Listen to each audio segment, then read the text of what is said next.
Ladies and gentlemen, it is Wednesday, November 26, 2025. And here's what's coming up on the Owen Report today.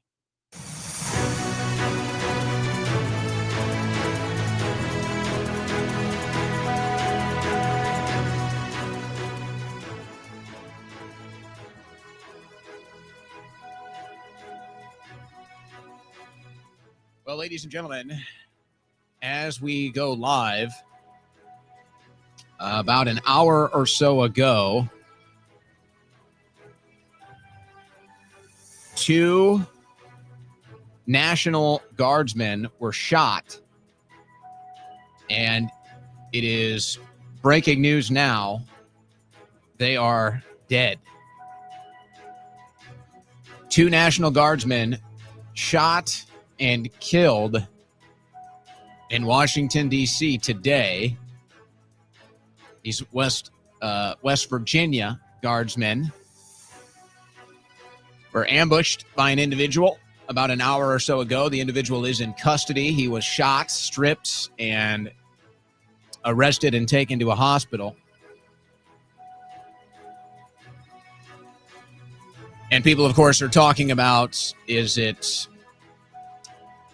a coincidence that this happens just after the Democrats put out that video targeting members of the military, trying to get them to disobey Trump, start some sort of, I guess, coup? People are wondering if these two things are connected. I think you could also ask, how is it Washington, D.C., with all of its gun control laws, how can this be? How can somebody get shot in Washington, D.C. with all the gun control laws? A sad state of affairs on Thanksgiving Eve that this is going on. And then you have, this was the big news for the day until this double homicide of two National Guardsmen in D.C. This would have been the big story. Steve Witkoff, it appears, is close to reaching a peace deal with Ukraine and Russia. So here come the warmongers. Here comes the swamp. Here comes the deep state. Here comes the neocons. Here come the Ukraine flag liberals. And now they're trying to sabotage Steve Witkoff's peace deal. Yeah. And it looks like this sabotage may have actually came from Europe with a leak. And now the warmongers, neocons, Ukraine flag wavers, now they're all attacking Witkoff, accusing him of being a Russian agent, saying he's guilty of treason. Unbelievable. Unbelievable how sick these warmongers are, on the left and the right. You guys are disgusting. Now, you may recall something similar happened before Witkoff was able to broker the peace deal with Israel and Palestine. Of course, take that with a grain of salt. But you may recall that they were attacking Witkoff right before that, too. And they were saying, how dare Witkoff talk to the Palestinians? How dare Witkoff talk to the leaders of Hamas or Hezbollah? And how dare he do so without the approval of Netanyahu? And how dare he do so without somebody from the Israel regime there to navigate it and control it? How dare he? Remember that? It's a very similar thing happening right now to Witkoff. Very similar thing. Now, I got some other odds and ends. We got some other news, some video clips we'll play today. But, it's funny. Well, maybe I'll get to this when we open the show with the Witkoff news. And we will take a bunch of calls today. But there's something funny about the response in all of this Witkoff news that I'm seeing, because I'm standing up for Steve Witkoff today, just like I was when he was being attacked by the warmongers for trying to get a peace deal between Israel and Hamas. Yeah. I'll explain all that. This news update was brought to you by OwenSchroyer.store, the official site for Owen Report merchandise.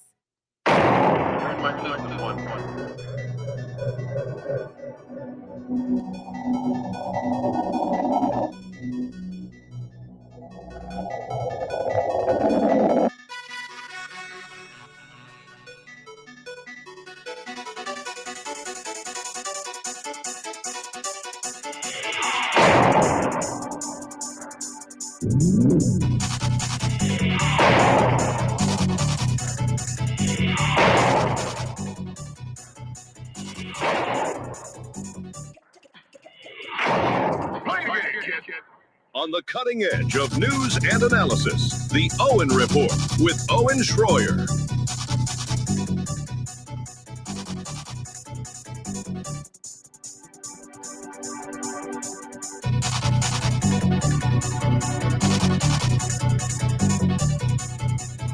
So, well, the story is a lone gunman shot and killed 2 West Virginia National Guardsmen in D.C. hours ago. They've both now been declared dead. The suspect is in custody, severely wounded. He is on his way or at the hospital now.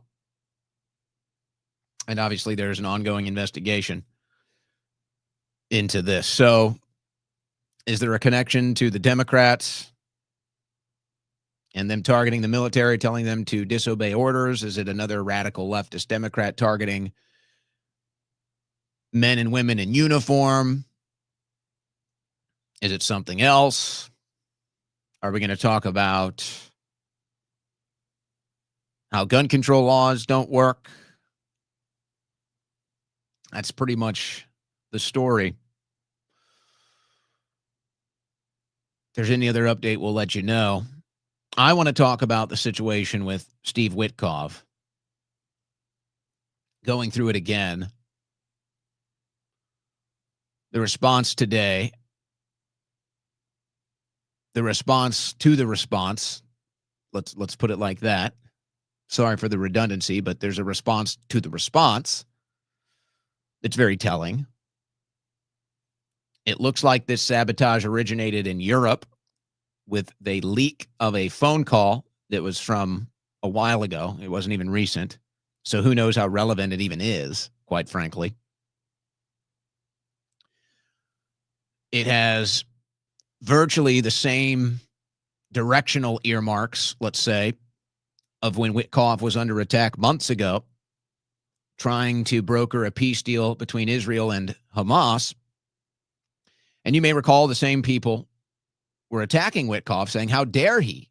How dare he negotiate with Hamas? How dare he not let Netanyahu control the negotiations? How dare he not have an Israeli representative at the table when he's working on these negotiations? You may recall these attacks on Witkoff months ago before he was able to broker that peace deal.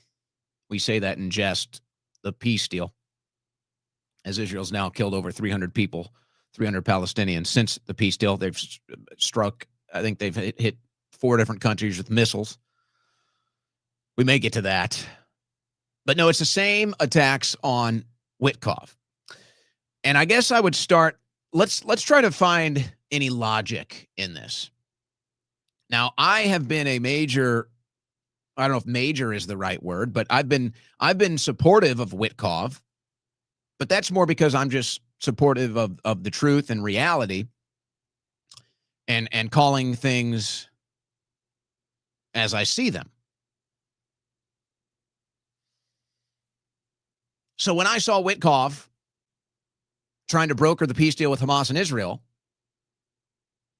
and we were getting close to a deal being done and the killing stopping, and then what did you see? You saw all the people attacking Witkoff. Oh, he's working with Hamas. Oh, he's a traitor. When really he was just trying to broker a peace deal. He was just doing the job that Donald Trump sent him to do, the president sent him to do. And so it was very telling then that, okay, the neocons, it was mostly just the neocons at that point. The neocons in the Israeli lobby attacking Witkoff. How dare you negotiate with Hamas? How dare you not let Netanyahu in on the negotiations? How dare you not let an Israeli representative be there for the negotiations? So that told you everything you needed to know about that deal. Israel was not acting in good faith. Israel was not negotiating in good faith.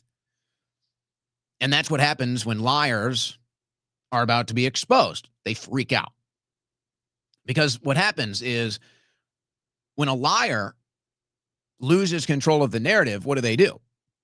Well, they try to block you from talking to somebody else.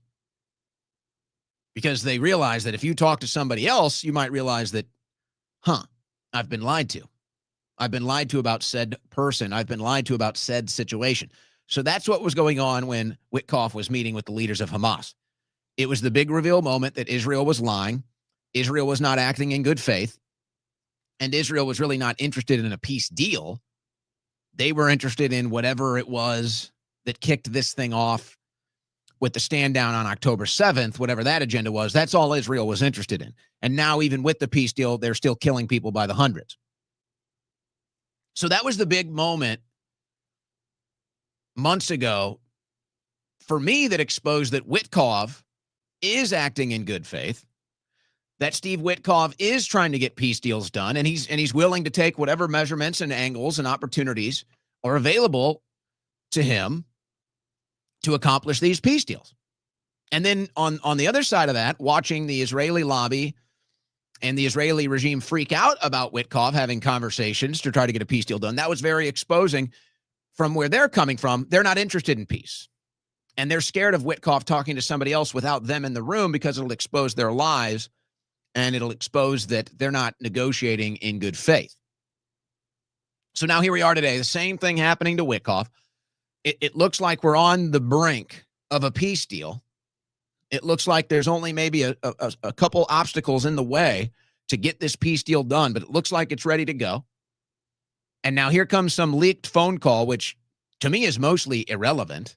I can get into the details of it, but it's not even a recent call. There have been so many things have developed and happened since this phone call got leaked that it's mostly an irrelevant phone call. I mean, you could say it adds context and it has historical significance. But as far as getting this deal done that's on the table, it's virtually irrelevant.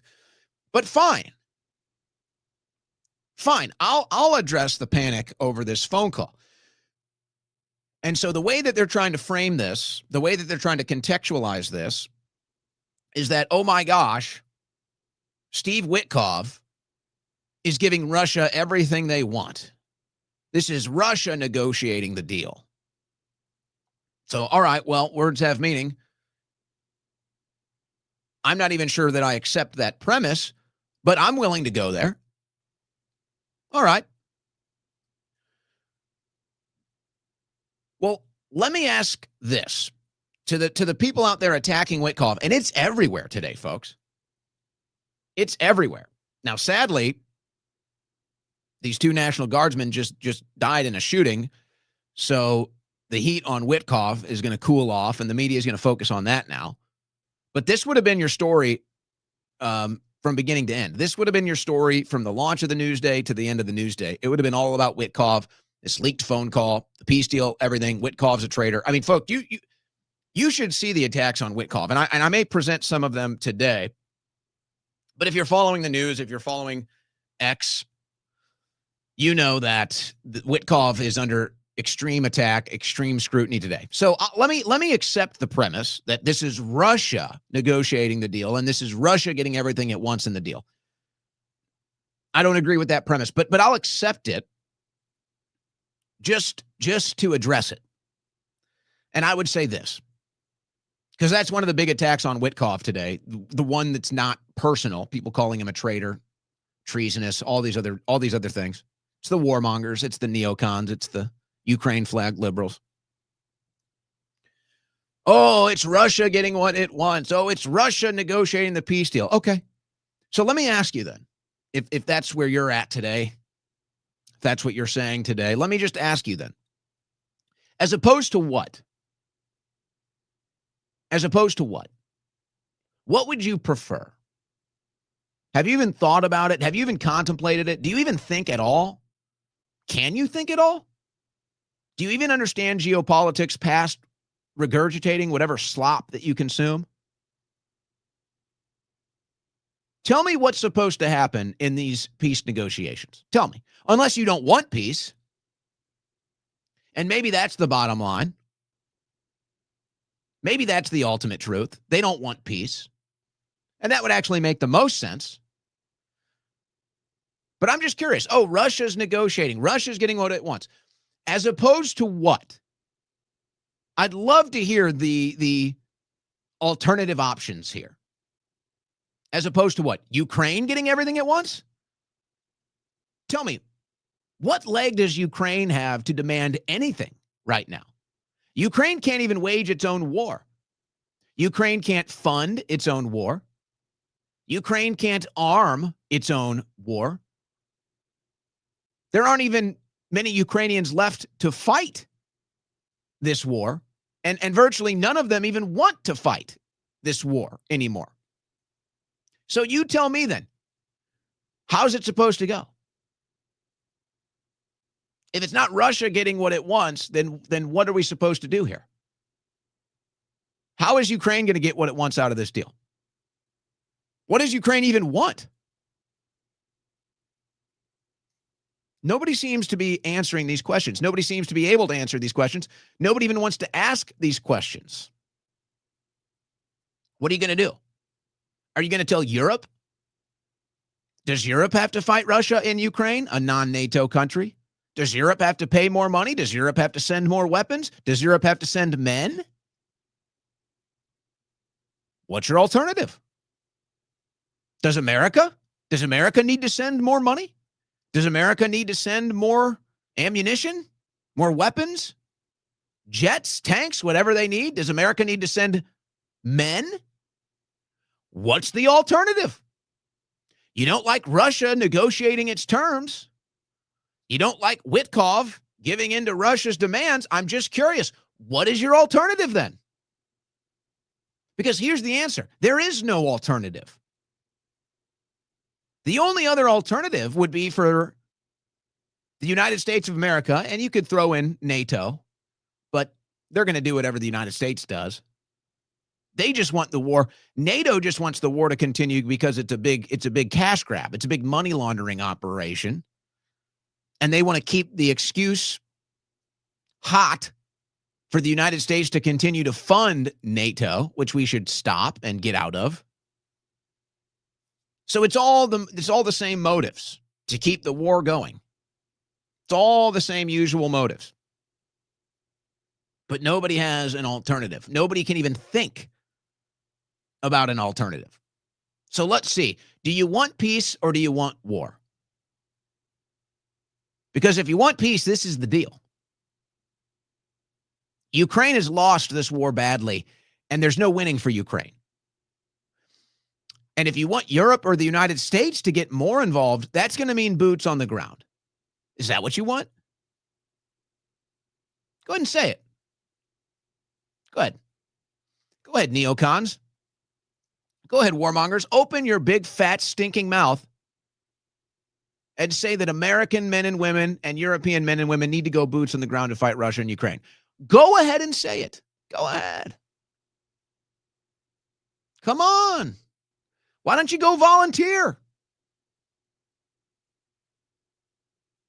No, it's no coincidence that this leaked call, probably illegal spying on U.S. diplomatic phone calls, leaked to the media from Europe. Who are our allies? Illegally spying on Steve Witkoff, leaking it to the press. These are our allies? These are our friends? Probably a NATO country that did this? And they do it today? They do it today because there's about to be a peace deal struck? Zelensky and Putin are about to come to the table and finally get a peace deal done? There's talks of Zelensky even coming to D.C. to finish this deal? And so they leak it. And so they sabotage it because they got to keep the war going.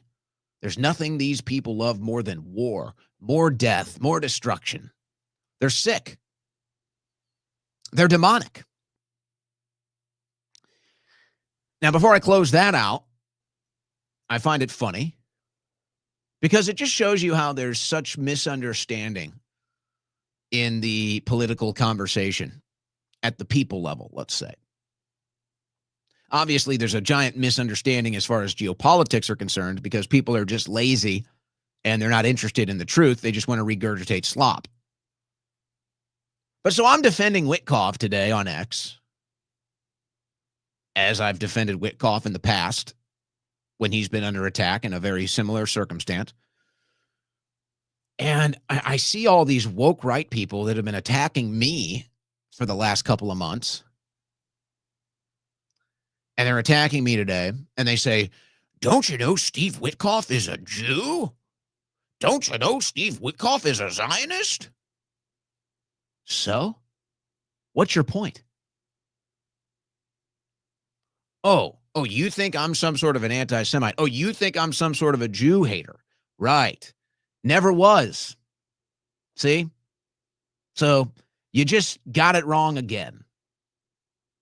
I will say this. You guys are consistent with one thing. You get everything wrong. The woke right, the neocons, you guys are really consistent at getting things wrong. And by the way, I don't defend Steve Witkoff because he's a Zionist or a Jew. I don't care. I don't even hear him talking about his geopolitical issues, so I don't know where he stands. I could take a guess. It doesn't matter. I'm here to defend the truth. That's what I do.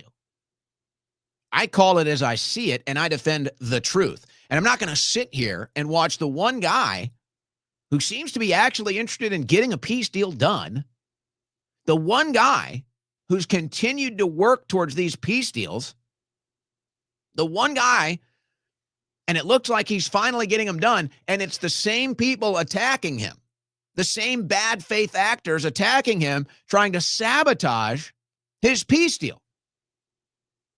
I've always been supportive of Steve Witkoff, actually. So you guys just got it wrong again. You don't get anything right. You don't even try. You're intellectually lazy. You're geopolitically ignorant. And you are now the NPCs of the 2025 heading into 2026 political conversation. You are now the NPCs. The woke right, the NPCs. Witkoff bad, Witkoff bad, Witkoff bad. Why? Because Russia is getting what it wants, as opposed to what? As opposed to what? Do you want a peace deal done? Do you want peace or do you want war? Do you want to spend more American tax dollars in Ukraine to be laundered? Do you want to send more weapons over there to deplete our military? Do you want to see another 100,000 people die in the war? Oh, you can't support Steve. You're not allowed to support Steve Witkoff. We called you an anti-Semite. Well, I'm not, so you're just wrong again. You guys never get sick of being wrong, do you? You really enjoy it.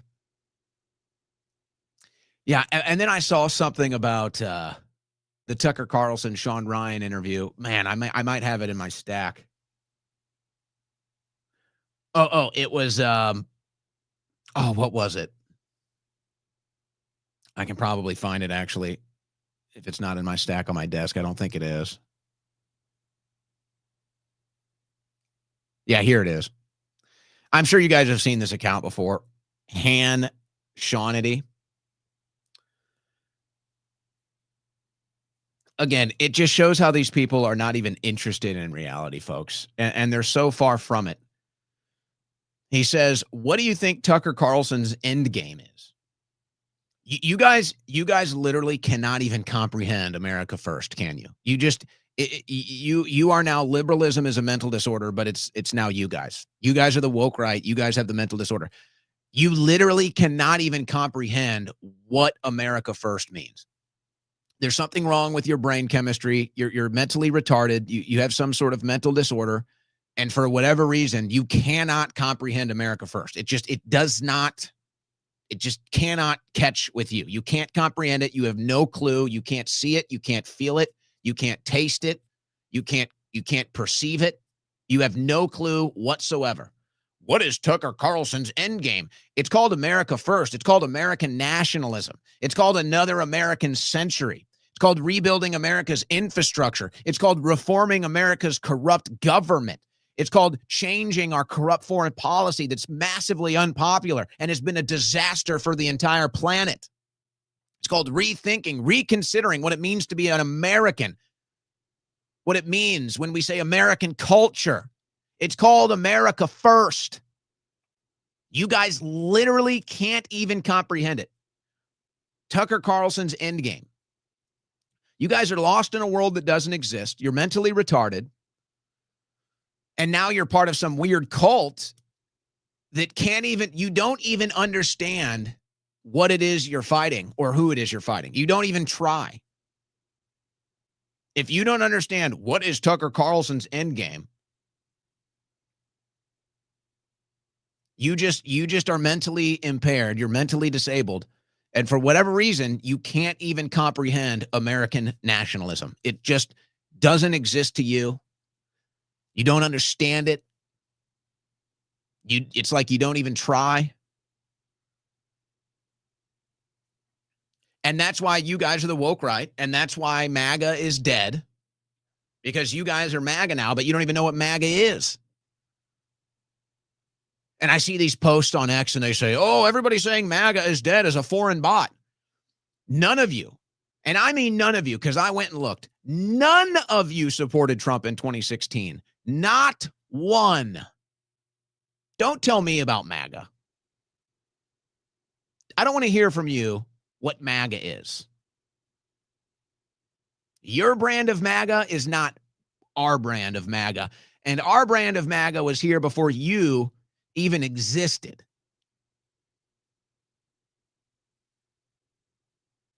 So I don't know what it is about this new woke right. I don't know what it is about this new MAGA cult. But I've identified the mental disability. I've identified the mental impairment here. They literally cannot even comprehend America First. It's like a ghost. They can't see it. It's like an aberration. Doesn't exist. The idea, the concept of American nationalism, foreign to them. It's like a foreign language. Might as well be Egyptian hieroglyph. They just don't get it. And no matter how much you try to get them to understand it, no matter how much you try to represent it in the form of a public forum or a debate, they just can't get it. Now, you can try to sort it out in your own head why, but that's what it is. That's what it is. Now, you may have heard, actually, Tucker Carlson, and it's all over the news. Tucker Carlson is joining the gold rush. Tucker Carlson is promoting the gold rush. Precious metals. Oh, really? Probably a smart move. We suggest you do the same. We suggest you go to protectwithowen.com. And here's what you're going to find. Right here on the screen, you can get up to $5,000 in precious metals with qualified investments. So my friends at Allegiance Gold, they want to know, they want to ask you something. Are you the type who waits to be rescued or the one who protects your family before the storm hits? You're already seeing the cracks. The dollar buys less every month. Banks are showing stress. And this market is being propped up with printed money. It's not if it breaks. It's how prepared you'll be when it does. Here's what they don't want you to know. When the system starts cracking, the insiders quietly move first. That's why central banks, major institutions, and billionaires are piling into gold right now. So I've partnered with Allegiance Gold. When paper markets burn or the market fails, gold and silver don't. They're yours, not the government's, not the banks, not Wall Street's. Yours. Allegiance Gold has been around for nearly a decade and is trusted by over 7,000 clients nationwide. Relationship driven, A+ with the Better Business Bureau, 4.9 stars from real clients. Transparent, and they focus on educating you first. Right now, they're offering up to $5,000 in free gold and silver with qualified investments, whether through your 401k, IRA, or savings. They make it simple to move into something real before the next reset.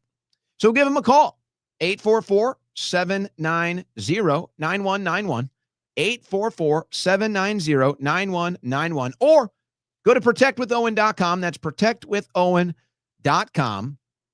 Protect your wealth and your freedom, because no one else will. Thank you to our friends at Allegiance Gold. Okay.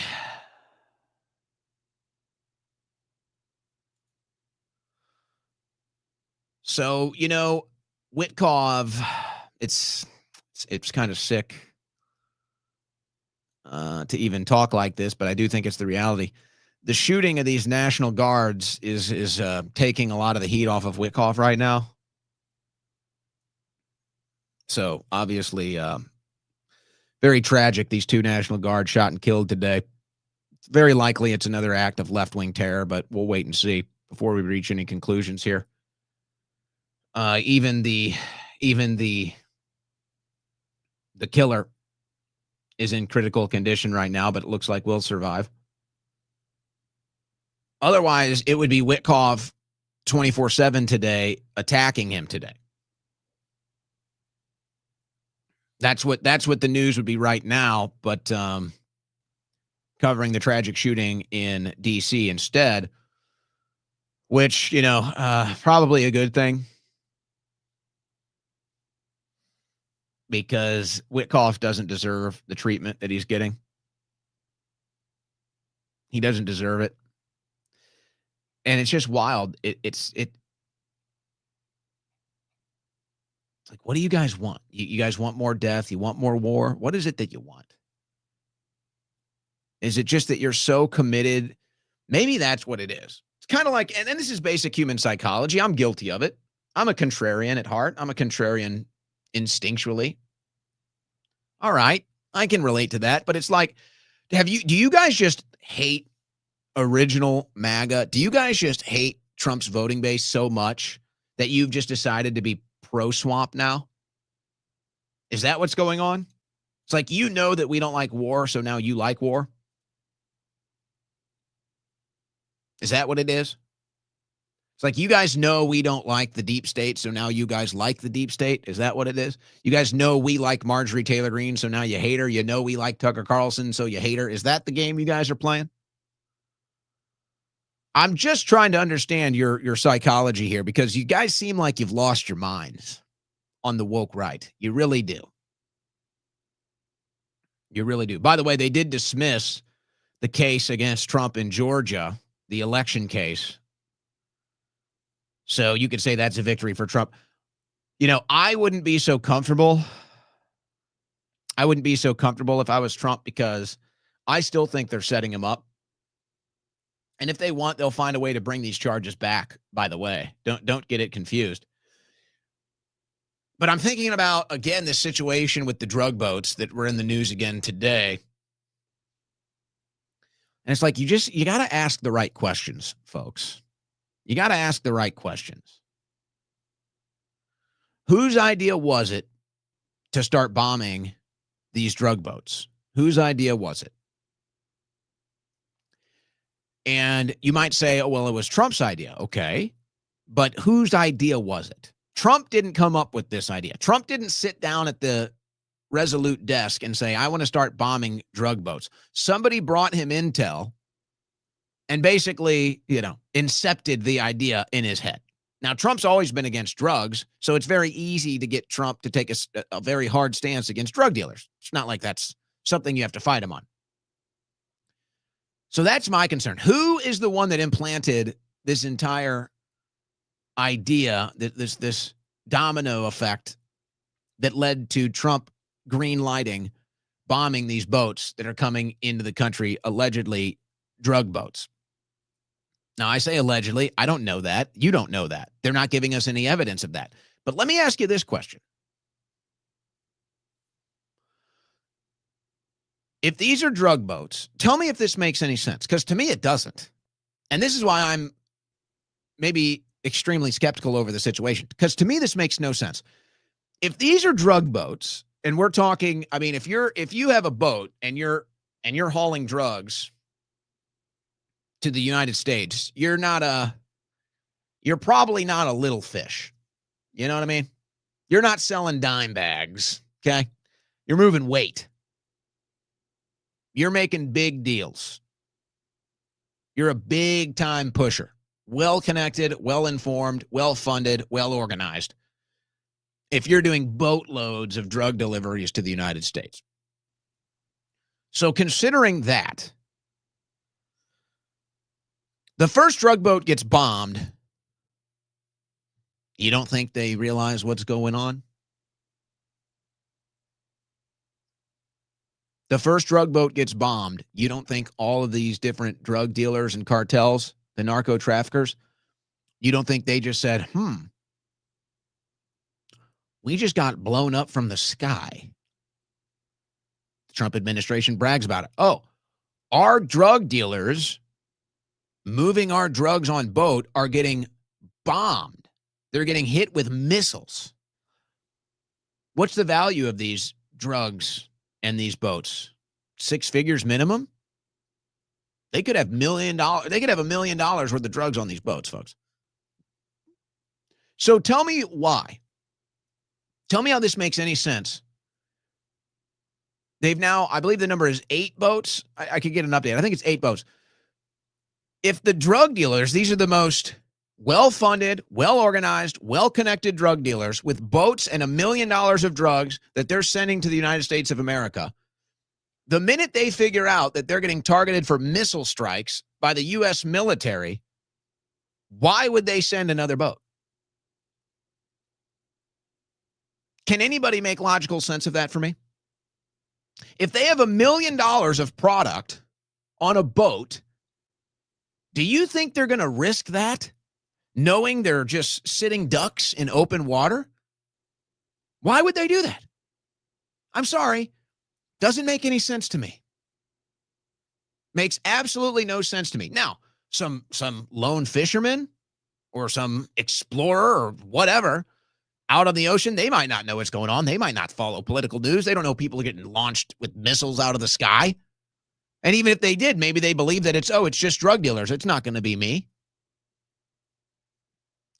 I'm sorry. I have a hard time with this logic. I have a hard time believing that the most well-connected, well-funded, well-organized drug cartels are just going to openly volunteer their boats, their product, probably $1 million. They're just going to send it out into the ocean to have the Trump administration blow it out of the water. I'm sorry. I have a hard time believing that.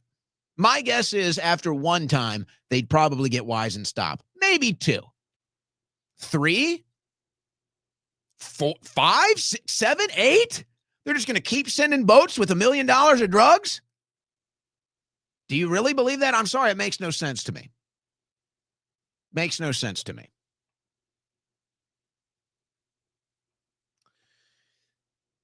It's gone kind of silent lately, though. I'm just afraid that Trump is being set up. That's what I'm afraid of. I'm afraid he's being set up for impeachment, and I wouldn't relax for a second if I was President Trump.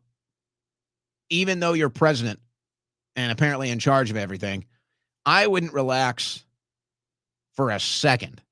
I don't know if I would trust many people, if anybody.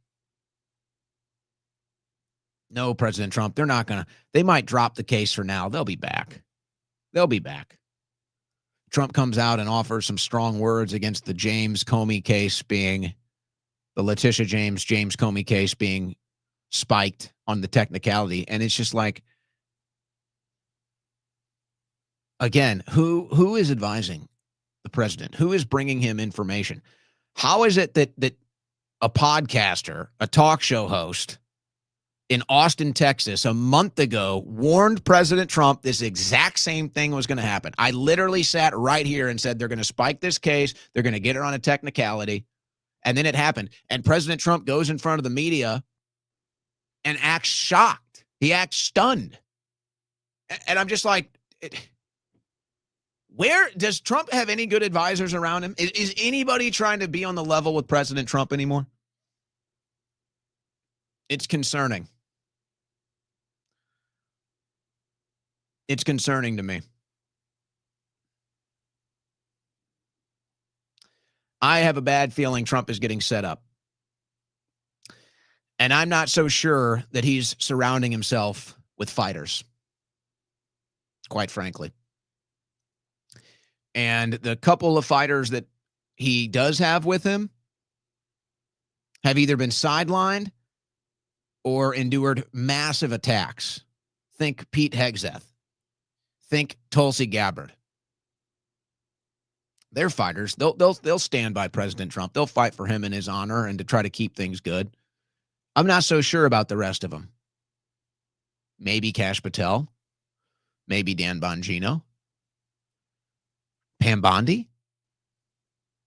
Tell me, who does Pam Bondi put fear in? Do you think any deep state criminals fear Pam Bondi? Do you think James Comey fears Pam Bondi? Do you think Letitia James fears Pam Bondi? Do you think any deep state criminals fear Pam Bondi? Anybody? Do you think Lindsay Halligan scares them? Todd Blanche? Any of these people? Do you think the deep state is running scared knowing that Pam Bondi's in charge of the Department of Justice? Or do you think they're laughing? Do you think they're laughing? Like, what's Eddie Murphy's brother's name when he does the skit with Dave Chappelle? And they're playing basketball and he's Prince. And he comes in to play basketball in his, ridiculous outfit and they all start laughing. That's like Pam Bondi. The only difference is Pam Bondi isn't slam dunking and calling game biatch. It's getting called on her.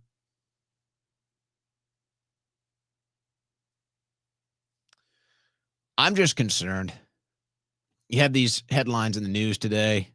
Roger Stone warns the CIA is plotting a coup on Trump. I think that has a lot to do with there's some squabbling.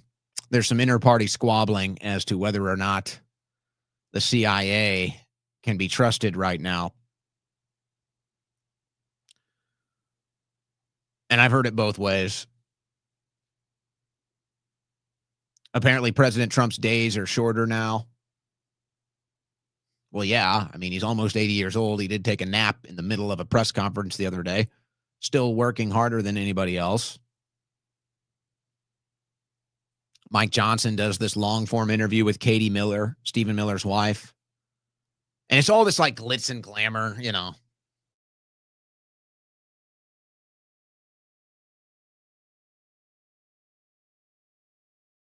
American people in a new way, in a different way. And then he's in there and he's talking about how hard it is and how, it's chaos all the time. And it's just like, okay. You see? And you know what? If you don't want to say MAGA's dead, fine, whatever. But this is what you call MAGA on life support. This is what you call zombie land, folks. And the message was clear after the first administration. The message was clear after they stole the election and Mike Pence ran away like a coward that, okay, Trump needs to put fighters in there. Trump needs to have fighters in there for his second administration. And we got some guys in there that we thought, okay, yeah, Kash Patel, Dan Bongino, you would have said that heading into the election, that's what you'd get at the FBI. You'd be pretty excited. So I don't know what's going on with that. And I can't help but think about Bongino and his career after the FBI. And I sit here, I watch Bongino kind of endure losing popularity. I watch Bongino endure a lot of the incoming hits that he's getting from a community that once supported him. And I see that. I don't necessarily feel bad for him. I mean, I suppose I sympathize at a human level. But I see that and I'm like, okay, Dan. So now, Dan, you can have your revenge. Now, Dan, you can have the final say. But I don't know how Dan Bongino goes back to his audience with no deep state arrests. I just don't know. And the only angle I can figure is, and I suppose it would be legitimate, the only angle I can figure is Bongino goes back to his audience and says, all right, I looked behind the curtain. I saw how the sausage is made, and, here's the deal. Here's why it's so corrupt. Here's why we couldn't do anything, and maybe lays it all out like that. I don't know if people would accept it, but that's really the only thing I could see happening. I don't know how he goes back on his podcast and presents himself the way he did before he became the FBI deputy director. It just won't sell. People won't buy it. So I'm watching it and I'm thinking, okay, well, Bongino, you can get the final say here. You can determine your fate. You can determine your legacy. And then you can rub it in everybody's face. I'll come out against Bongino and I'll say, hey, Dan, you literally wrote the book on Spygate, on Operation Crossfire Hurricane. You wrote the book on that. Now you're the FBI deputy director. Now you have the power to actually do something about it. So why don't you do it, Dan? So I could sit here and I could attack Dan Bongino in the hopes, and this would be my hope, in the hope that I would anger him, that he would arrest these people just to spite me. Now, I didn't have a relationship with Dan Bongino like a Kyle Seraphin did.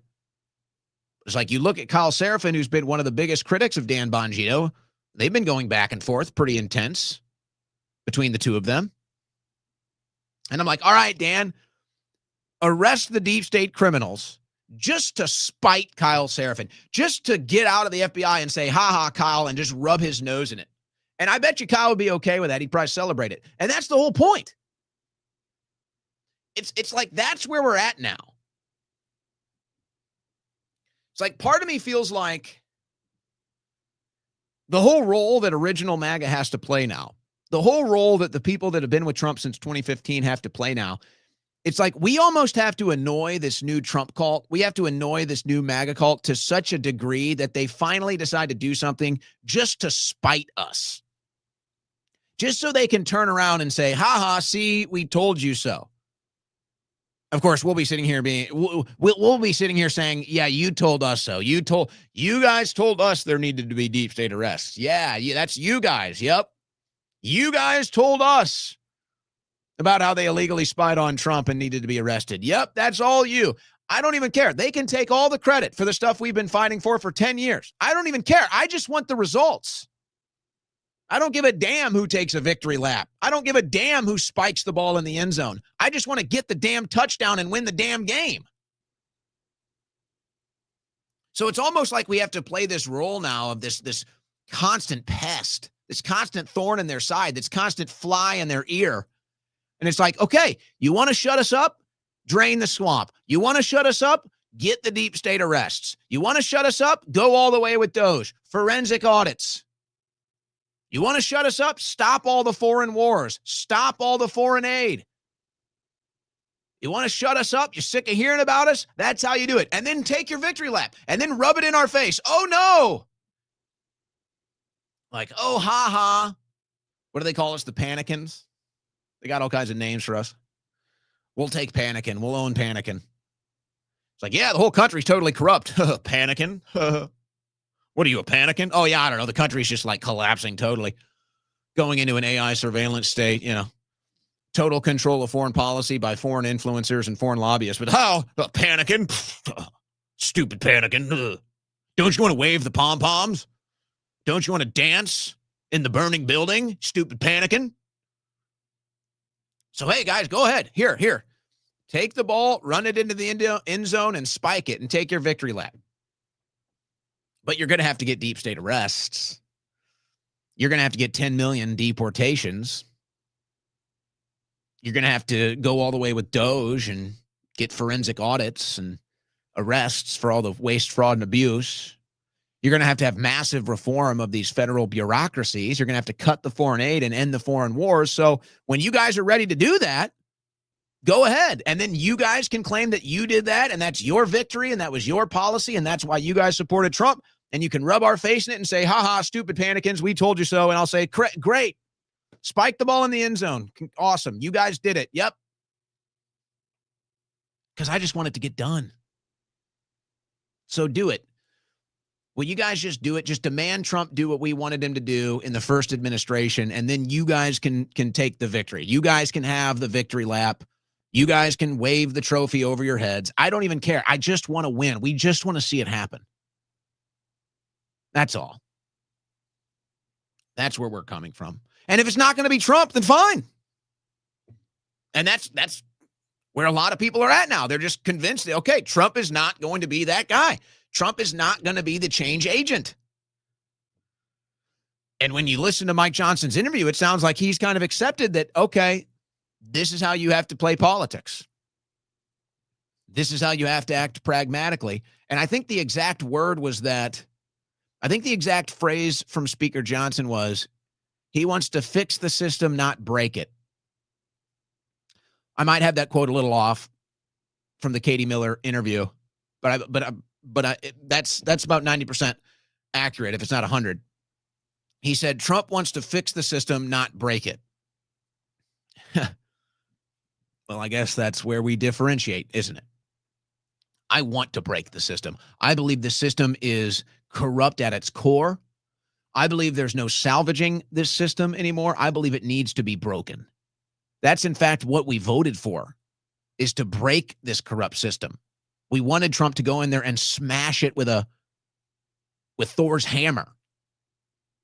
So you hear Johnson say Trump wants to fix things, not break them. Well, then I guess that's why we're having such a problem, because some things can't be fixed. Some things are broken beyond repair. Some things are totaled when it comes to the damage done. But I guess it takes time to reach that conclusion. I guess for some people, they have to do the analysis and wait and decide, is it really beyond repair? Is it really totaled? Well, we've already done the analysis, and we're already here to tell you, yeah, it's broken. It's totaled. It's beyond repair. And the FBI director actually agrees with us, or used to. The FBI deputy director agreed with us, or at least he used to. I think President Trump at one point thought he agreed with us. I don't know if he does or doesn't anymore.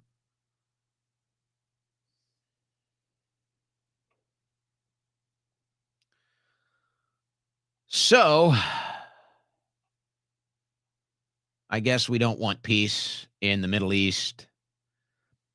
I guess we don't want peace with Russia and Ukraine because, God forbid, Steve Witkoff actually try to do it. But if he doesn't do it the way you want it done, if he doesn't do it the way the swamp does it, if he doesn't do it the way that benefits the deep state, then we don't want it. And we don't like it. So that's good. So at least you're finally taking the mask off. You guys are pro-war. You are the neocon establishment, whether you realize it or not. You are the corrupt establishment. You're now fighting for the corrupt establishment. And this is why you're so confused as to why you don't see eye to eye with us. Because you just don't get it. By the way, it's just been announced that they're going to send an additional 500 troops to D.C. What a sad state of affairs. What a sad, sad state of affairs. And the scenes in D.C., I mean, you can only imagine. With all the flashing lights and law enforcement vehicles. And if you thought D.C. was a police state already, looks like that effort is going to double. Now, this was just a couple blocks from the White House. Not sure if that has any significance to this story, but it was just a couple blocks from the White House.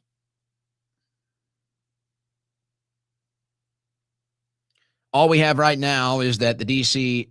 mayor has just had a press conference and said that the suspect did intentionally target the National Guard troops, that was done intentionally. Well, I'm not sure there was any doubt about that. But I guess they have some information now that confirms that is the case. All right, we're going to take the first hour break here.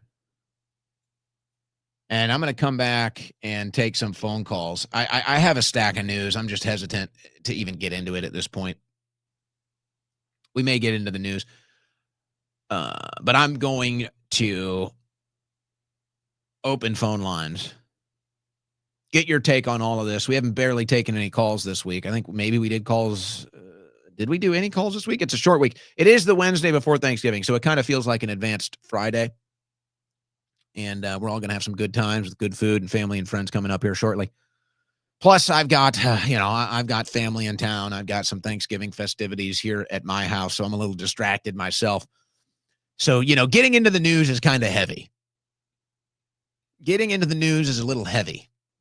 And when the spirit is light in your house and you got family and food around, sometimes you try to avoid the heavy. But maybe we'll get into that. First hour in the books. We're going to come back with open phone lines on the other side. You're listening to the Owen Report on the Win Network. Folks, you just have hours left. That's it. Hours left to take advantage of the Black Friday special at mypatriotsupply.com/Owen. Now, folks, I've been telling you all about this Black Friday special, but I want to emphasize the main point for you. If you have not done anything as far as emergency preparedness is concerned, if you have not taken step one as far as emergency food is concerned, folks, you have hours left to take advantage of this Black Friday special. This is the best way to do it. This is easily, by far, the best way to start, if you are indeed starting, your emergency food and preparedness supply kit. Why? Because the Black Friday Survival Special is a 4-week emergency food supply kit.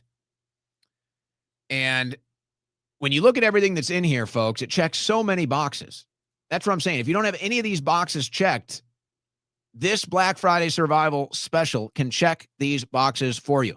4-week emergency food supply, plus $150 worth of free gifts, including everything you need to prepare your emergency food, like a cook stove, fuel, fire starters, not to mention a water purifier, a bug-out bag, and so much more. It's a great Christmas gift.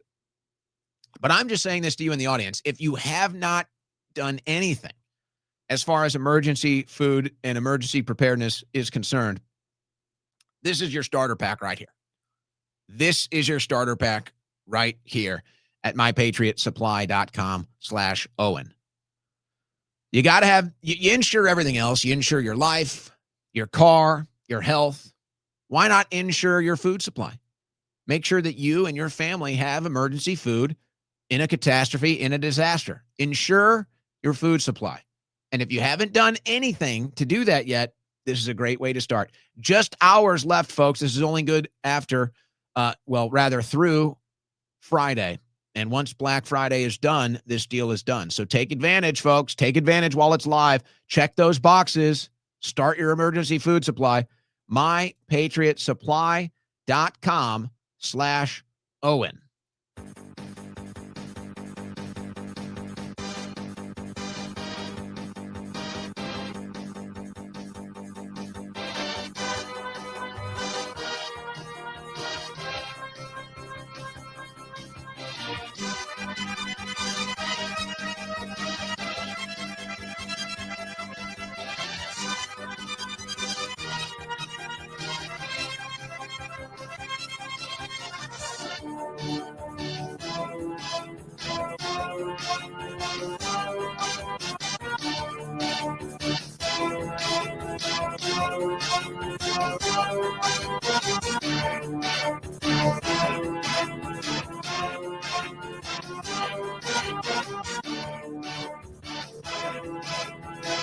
Wow. Absolute filth.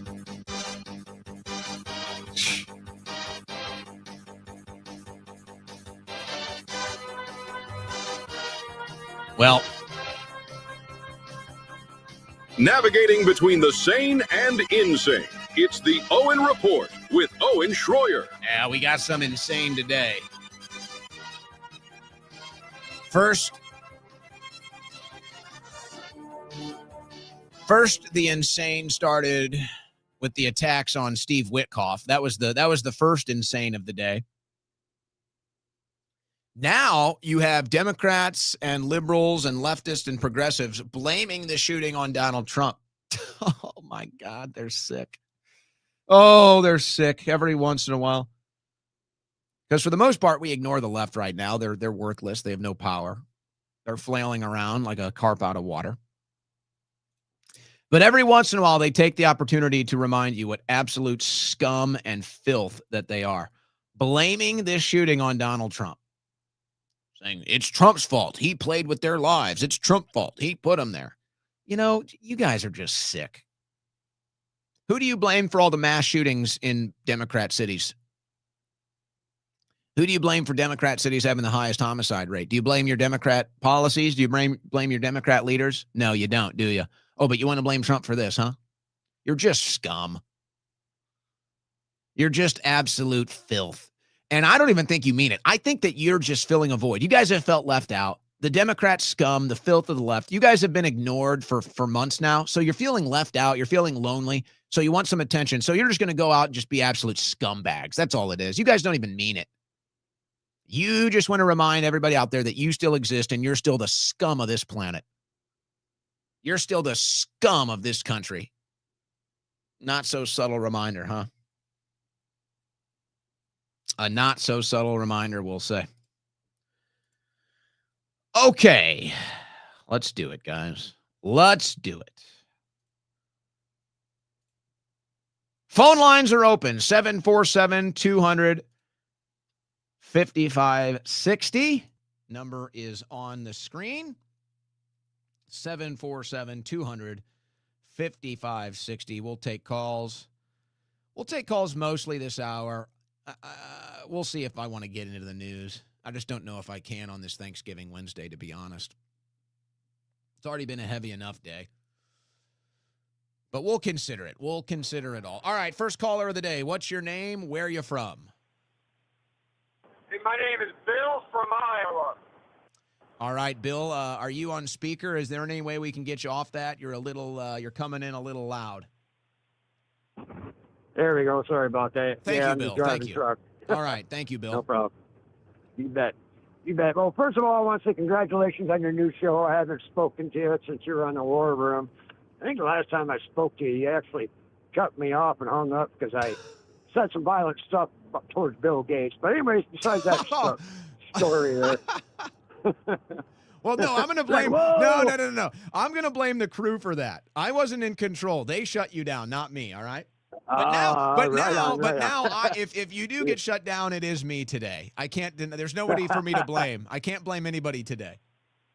I hear you. No, I just want to call in saying I think you're doing a great job. And as far as what's really going on, man, you know, I've almost pretty much given up on Trump too. You know, he could still change courses, but the only way he's going to be able to do that is get rid of Blondie, Cash Patel, Dan Bongino, half this people that he's got around him and stuff like that. Because, you know, he needs to put America first. And, you know, I mean, we are like not one election away, and that's coming the midterms. If we don't pull it together, man, we're done as a country. And then pretty much you and everybody else that's in this country that's, I don't know what you want to call it, right-winger, constitutionalist, whatever, we're all screwed. We're all going to be dead, you know, pretty much. You know, we're going to line up fires. It's funny that Go you ahead. say that. I had this thought today, and I don't know if it was the shooting of the National Guardsmen that kind of sent me on this path, or if it was the case against Trump that they claim that they've dropped in the Georgia election case, which I don't believe for a second. They might have. Hey, I don't mean to interrupt you. I don't mean to interrupt you, but I'm going to hang up and Bill. let you go. Congratulations. I got to go because I don't want to get pulled over. All right, Bill. Phone to my ear, you know. All right, bye. Thanks, Bill. Happy Thanksgiving. And it's like, because I kind of agree with what Bill is saying, at least at least the concept, the direction, is that I do wonder what happens if the Democrats get back in power. And I can't help but think mass arrests, censorship, I don't know, whatever else that they're known for, getting worse. And, you know, you hear people talk about a civil war, but you could make the argument, you could make a pretty strong case that you're already there. Leftists are already killing people. Leftists are already censoring and imprisoning their political opposition. So you could argue that the Civil War has already started. Now, it's not like we imagine it, like we saw in the first Civil War, you know, people lining up and just shooting at one another. But there's signs. Now, if you're the president or you're, let's say, on the right or a Republican, and you sense that that is where the left is going to go next if they get back into power, what do? Do you say, well, we want to at least try to maintain some decorum, try to maintain some normalcy in American politics? Or do you say, if we don't get out in front of this now, the Democrats are going to take everything and they're going to arrest everybody? And if you think that's the highest likelihood of happening, the highest chances of happening, what do? Do you just let it happen? Do you let them do it? And that's why it's so frustrating. It's like, okay, well, if you want to go after these Democrats for that video, I'm not going to stand in your way, but I am going to scratch my head and say that's the one. But if you're Trump and you've reached the conclusion that if you don't arrest the deep state, that they're going to come for you and your family when you leave office, what is the right thing to do? What is the right preemptive thing to do in that situation? I think it's a fair question. Next caller, what's your name, where you're from? Hey, Owen, it's Willie from San Diego. Hey, love your show. Hey, when it comes to Ukraine, we're not the mediators, we're the instigators. No freedom to defend over there whatsoever with the neo-Nazis, biolabs, churches being closed, journalists killed. They cancel elections. Yeah. No elections. Hey, and Putin's been consistent from the very beginning what he wants. You know, he went in with a strategic military operation, and that's what it was, to demilitarize, denazify, and no NATO after encroaching, you know, the last 15 years, moving eastward like they said they would do. You know what's so crazy about this? Putin almost had Russia joining NATO. Russia was going to join NATO in the 90s, and the deal was almost done. And it's like the same thing that's happening with Witkoff now. The deal was almost done, and the neocons and the warmongers stepped in, and the Europeans stepped in, and they caused the divide, and they kept the Cold War with Russia going, which is basically what it is. So they went through the same gambit in the late 90s. And it's like, I don't want to see this happen again. Oh, absolutely. And they should. Why shouldn't they be a trading partner? We heard when Tucker did his interview with Putin over there, he had the little smile on his face telling Tucker exactly what happened with Clinton. You know, but after the 2014, you know, he gave plenty of warning. He gave 8 years warning, and he goes in there with that strategic military operation, finds 46 bioweapon labs and paperwork confiscated. It's really simple. It's been the same from the beginning. Allow the Russian annexation of the eastern Ukraine and other areas that were voted on by those Russian-speaking people. No NATO, That's right. And no biolabs and no Nazis, and you're done. Yeah. Well, and not only that, you have these members of the Obama administration that are attacking Witkoff today. And I'm like, who in the hell are you to attack Witkoff? You guys were there when the first of the most recent, but the first incursion of Ukraine happened. And when Russia took Crimea, that was in the Obama years. That happened in the Obama years. And you're going to sit here and point the finger at Witkoff, who's trying to stop it? By the way, who was Obama's vice president? Joe Biden. When did the second invasion of Ukraine happen? Under Joe Biden. And so these same Democrats are going to sit here and point the finger at Witkoff? Are you kidding me? And then the neocons are going to go along with it too? What the hell is that? Well, and what are we doing? Offering peace deals based on what? Ceasefires? We know how that goes, man. That's just a chance to reload, isn't it? But again, I go back to, let's talk bottom line. Where does Ukraine have any leverage at all right now? They don't have any leverage. And so it's like, Russia can't dictate the terms. Okay, so then what? So here's what's going to happen. Either Russia is going to get what they want in a peace deal, or they're going to bomb Kiev and kill a bunch of people. What do you want? There is no alternative here. They're not going to cooperate with the NATO leadership. They don't need to. They're not going to cooperate with America outside of a peace deal. They don't need to. They might want to. So it's just like, yeah, you're right. Russia is going to get what it wants. Just like if I put you in a headlock and you're short of breath and I've got you in a headlock and you're about to tap out. Well, guess what? I've got all the leverage, don't I? And you're not going to tell me what to do when I'm choking you out. And so that's what this is like. This is like the people that are getting choked out are saying, how dare you, Putin? You have no power over me, Vladimir. It's like, okay, then die.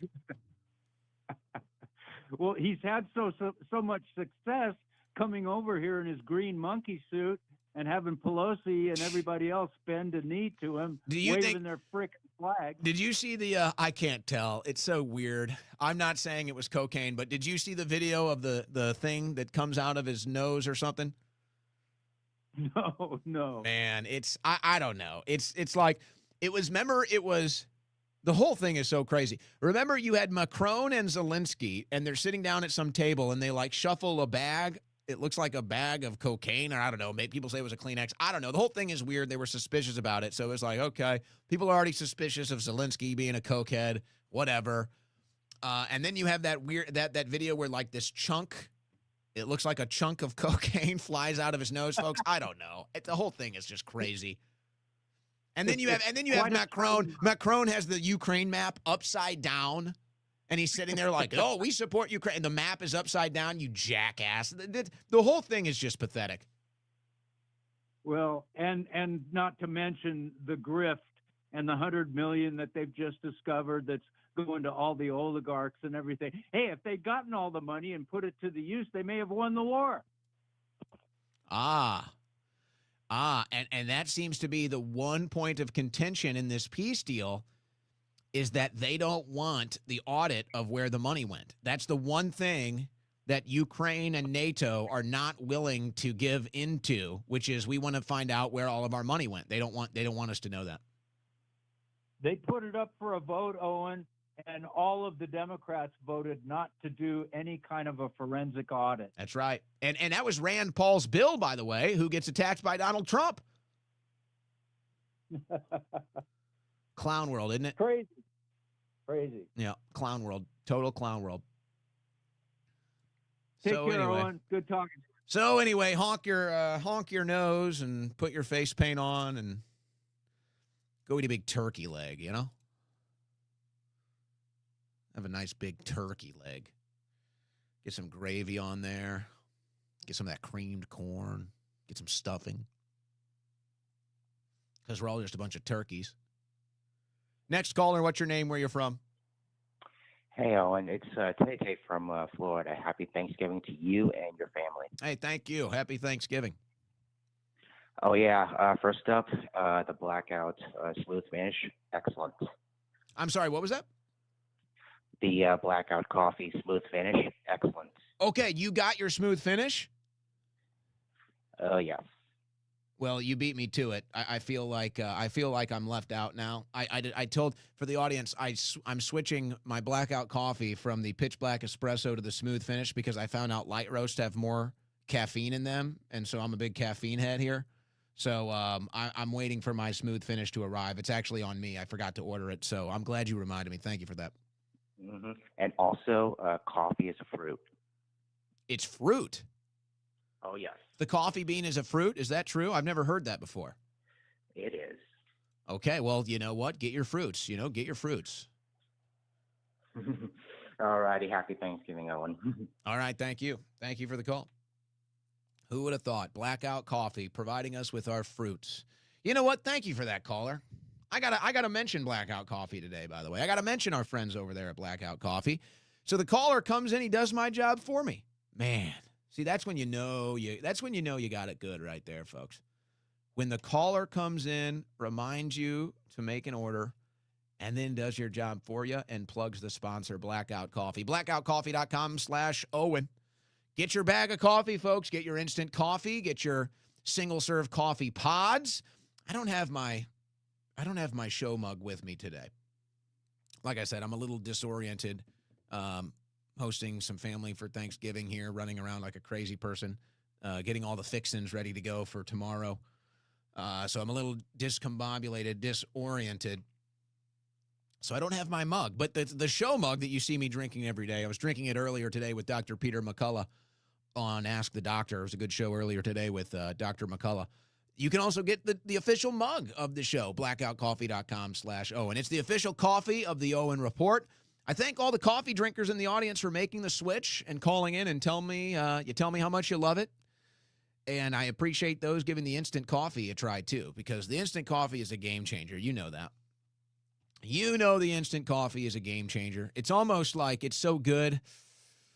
You know, the true coffee snobs are never going to stop brewing pots of coffee because you're just never going to stop. But some of us, like for me this morning, I woke up, I was just instant coffee. Just boom, just instant coffee. Only from blackoutcoffee.com, the official coffee of the Owen Report. All right. Back to the phones. Next caller, what's your name, where you're from? Hey, my name's Lyndon from California. All right, Lyndon, what's on your mind? Well, I'm a new viewer of your show, and I want to know what you think about gender roles and what's going on in Dearborn, Michigan right now. Gender roles? Yes, sir. Are these two separate questions, or are you trying to connect the two? Yeah. No, they're separate. You know, I don't get into that. I don't get into those culture stuff too much. And that's because I'm more of a live and let live type of person. Whatever works for you works for you. Maybe it doesn't work for me, but if it works for you, fine. So I kind of just don't really go into there. But I think gender roles are probably, you know, they exist for a reason. They're inherent and instinctual for a reason. I think the attack on traditional gender roles is done intentionally to do harm to humanity and civilization. So yeah, I'd say traditional gender roles are a net positive, but you know what? To each their own. And you know what? If it works for you and it improves everybody's lives around you, then who am I to judge? Specifically, what did you mean with the situation in Dearborn, Michigan? Well, you know, if you've been on X lately, there's a lot of videos of these Muslims blocking the roads, and are those Muslims? There were Muslims blocking the roads? I think they're Arabs, but I think they are Muslims as well. Okay, well, the only thing I saw was there was a group that was protesting Islam in Dearborn blocking the roads. So I'm not sure what it is you're talking about. I haven't seen that. You know, Minnesota changed their flag to the Somali flag. Okay, so that's an interesting one. Yeah. I don't like the fact that American politics are now becoming the Middle East. I don't like that at all. And now it's like Jews versus Muslims all the time. And it's like, well, what about Americans? What about Christians? So it's like this weird thing that's happening. I'm trying to look for an example here. No, those are they liberals. were on horses or something like that. Yeah, I see a bunch of liberals that were blocking the streets in Los Angeles, blocking traffic to the airport. They should have been arrested. The funders, the organizers of that should have been arrested, but Pam Bondi has no clue. I think that we've had bad policy. I think that we had bad foreign policy that displaced a bunch of Muslims in the Middle East into Europe and into the United States. You could argue that was by design. So that's bad foreign policy that brings a bunch of people from the Middle East to America that have no intention of assimilating. They don't come here because they want to be Americans. They come here because their homeland has fallen apart or has been torn apart by war, which is likely a result of bad U.S. foreign policy. And then our policy on immigration has also been a disaster. Our policy on immigration has been way too open. We've had way too much of a generous welfare state for refugees, asylum seekers, all of the stuff without any demands that you're going to come here and you're going to work, you're going to provide to our economy, our civilization, and that you intend to assimilate because you want to be an American. So it's just, I look at it as bad policy. I look at it as a result of bad policy, but now because so much of our politics and our culture is just embedded into this Middle East chaos, now that's what, you're going to hear about. So it's really, the whole thing is really unfortunate, actually. Yeah. I got one more question too. And feel free not to answer it. He's a controversial guy, but what do you think about Nick Fuentes? I don't have any problem with Nick. I mean, yeah, you can say anybody's controversial. This is what I say, because I get asked this question a lot. And let me ask you a question too, as a follow-up. Nick says things that I would never say, but guess what? So do plenty of other people. Okay. And so Nick can do whatever he wants as a broadcaster. I'm not here to be his daddy. And it doesn't matter. It doesn't matter if I wanted, to scold Nick for what he says anyway. So no, I don't really, it doesn't make any difference to me what Nick Fuentes does or doesn't do. You know why? Because, and this is my big rub with the people that complain about Nick Fuentes, and I've been saying this a lot on X lately. The only reason why you're complaining about Nick Fuentes is because you either are scared of what he's saying or you can't defeat him in a debate. But more importantly than that, the only reason why people are talking about Nick Fuentes, or the only reason why it's like some sort of a weird, like now bouncing ball in the political discussion, is because there are no deep state arrests. And if you have a bigger problem with I don't know how old Nick is, 23, 24. If you have a bigger problem with a 24-year-old podcaster than you do the deep state and the criminals in Washington, D.C., and the criminals in Congress, and the criminals in the federal bureaucracies, if you have a bigger issue with Nick Fuentes than any of those people, if you spend more time attacking Nick Fuentes than any of those people, then you're part of the problem. Then you are part of the problem. And all I'll say is I've had, I don't know, a dozen experiences with Nick, meeting him, events, political events in studios, whatever. Never had any negative, nothing. I've never had anything negative from Nick. Okay, so I can agree with everything he says. I can disagree with everything he says. It really doesn't matter. I've never had any negative experiences with Nick. He's always been kind to me. We've had disagreements before. We've had agreements before. To me, it doesn't matter. He's another broadcaster. Why do you care so much? It shows your weakness if you care so much. And if you spend more time attacking Fuentes than you do the deep state, then you are part of the problem. All right, now let me ask you a question. You said you just started listening to this show? Yeah, I'm a new listener. Yeah.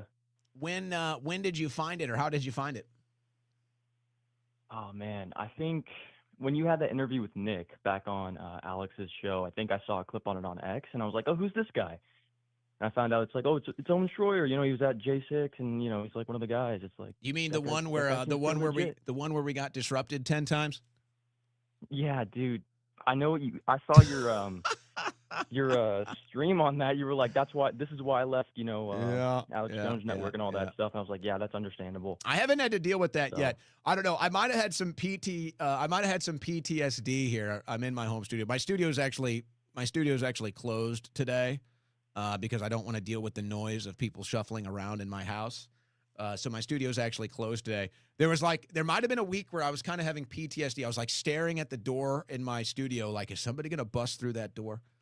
Is somebody going to bust through that door and take over my broadcast and tell me what to do here? Is it going to happen? I don't know. So I think we're finally over that. Well, I'm glad you found the show. I'm glad that you are taking time, and I hope that it's worth your time. And we're not going anywhere. We're going to be here every day, 3 to 6 p.m. weekdays. We're glad to have you in the audience. Thanks, sir. It's nice talking to you. All Have right. a good day. I love that. By the way, it's been interesting. I don't really get too much into this, but maybe you do care. I mean, you're part of the show if you listen. If you listen to the show, if you've supported me over the years, you're part of the show. I count you as part of the show. That's kind of how I view this as a community. As a consumer of talk radio myself, that's how I view it. I guess I could give a little update. Guys, we're doing pretty good, actually. We're doing pretty good. And anytime you leave a network, you're obviously taking a big hit most of the time you're taking a big hit as far as the bottom line is concerned with viewership or with income.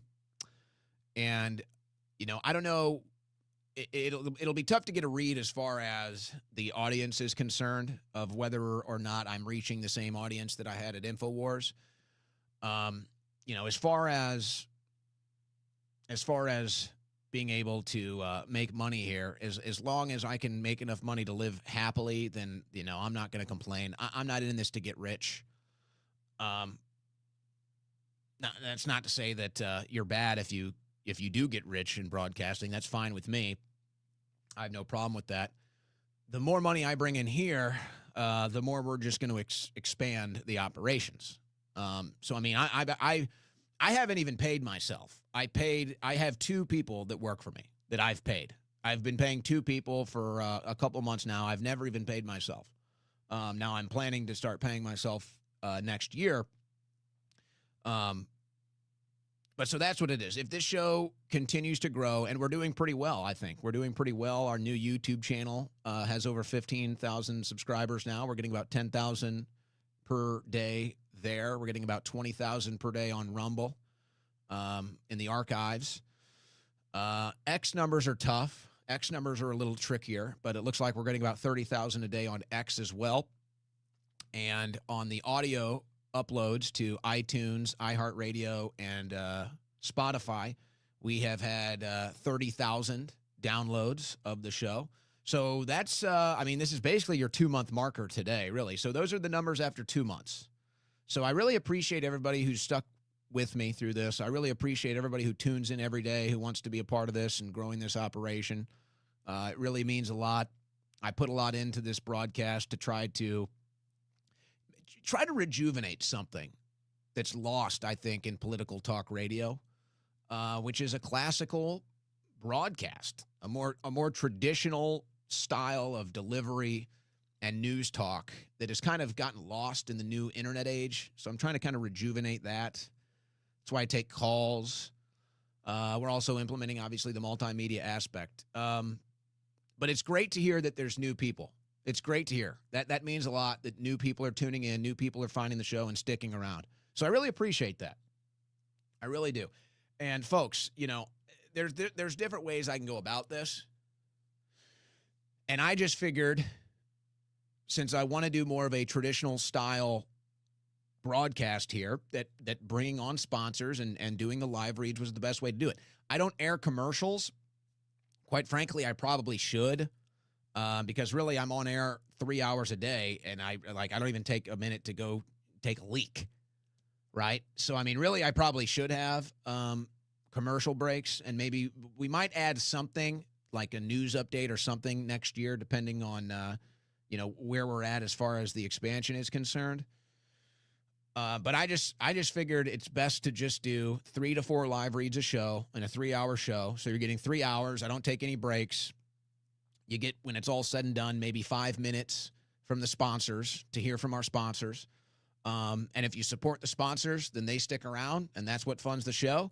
If you support the sponsors, word gets out, hey, you sponsor this show, you get good business, more sponsors come in, we can expand. So that's the business model that I've kind of tried to turn into a success here. And I'd say after 2 months, we've been doing good. So really grateful for you. I guess that's the theme of the day. It's Thanksgiving, so I thank you. I thank everybody in the audience for supporting this show, tuning in, sharing it with friends and family, supporting the sponsors, making sure that we can have a winning formula here.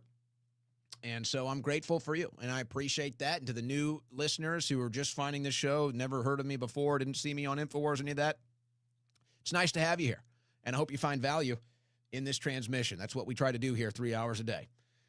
All right. Next caller, what's your name, where you're from? Owl Killer calling from Virginia. All right, Owl Killer, you've been around. You've been around the block. How you doing? Pretty good, bro. So here's a couple things I wanted to talk about.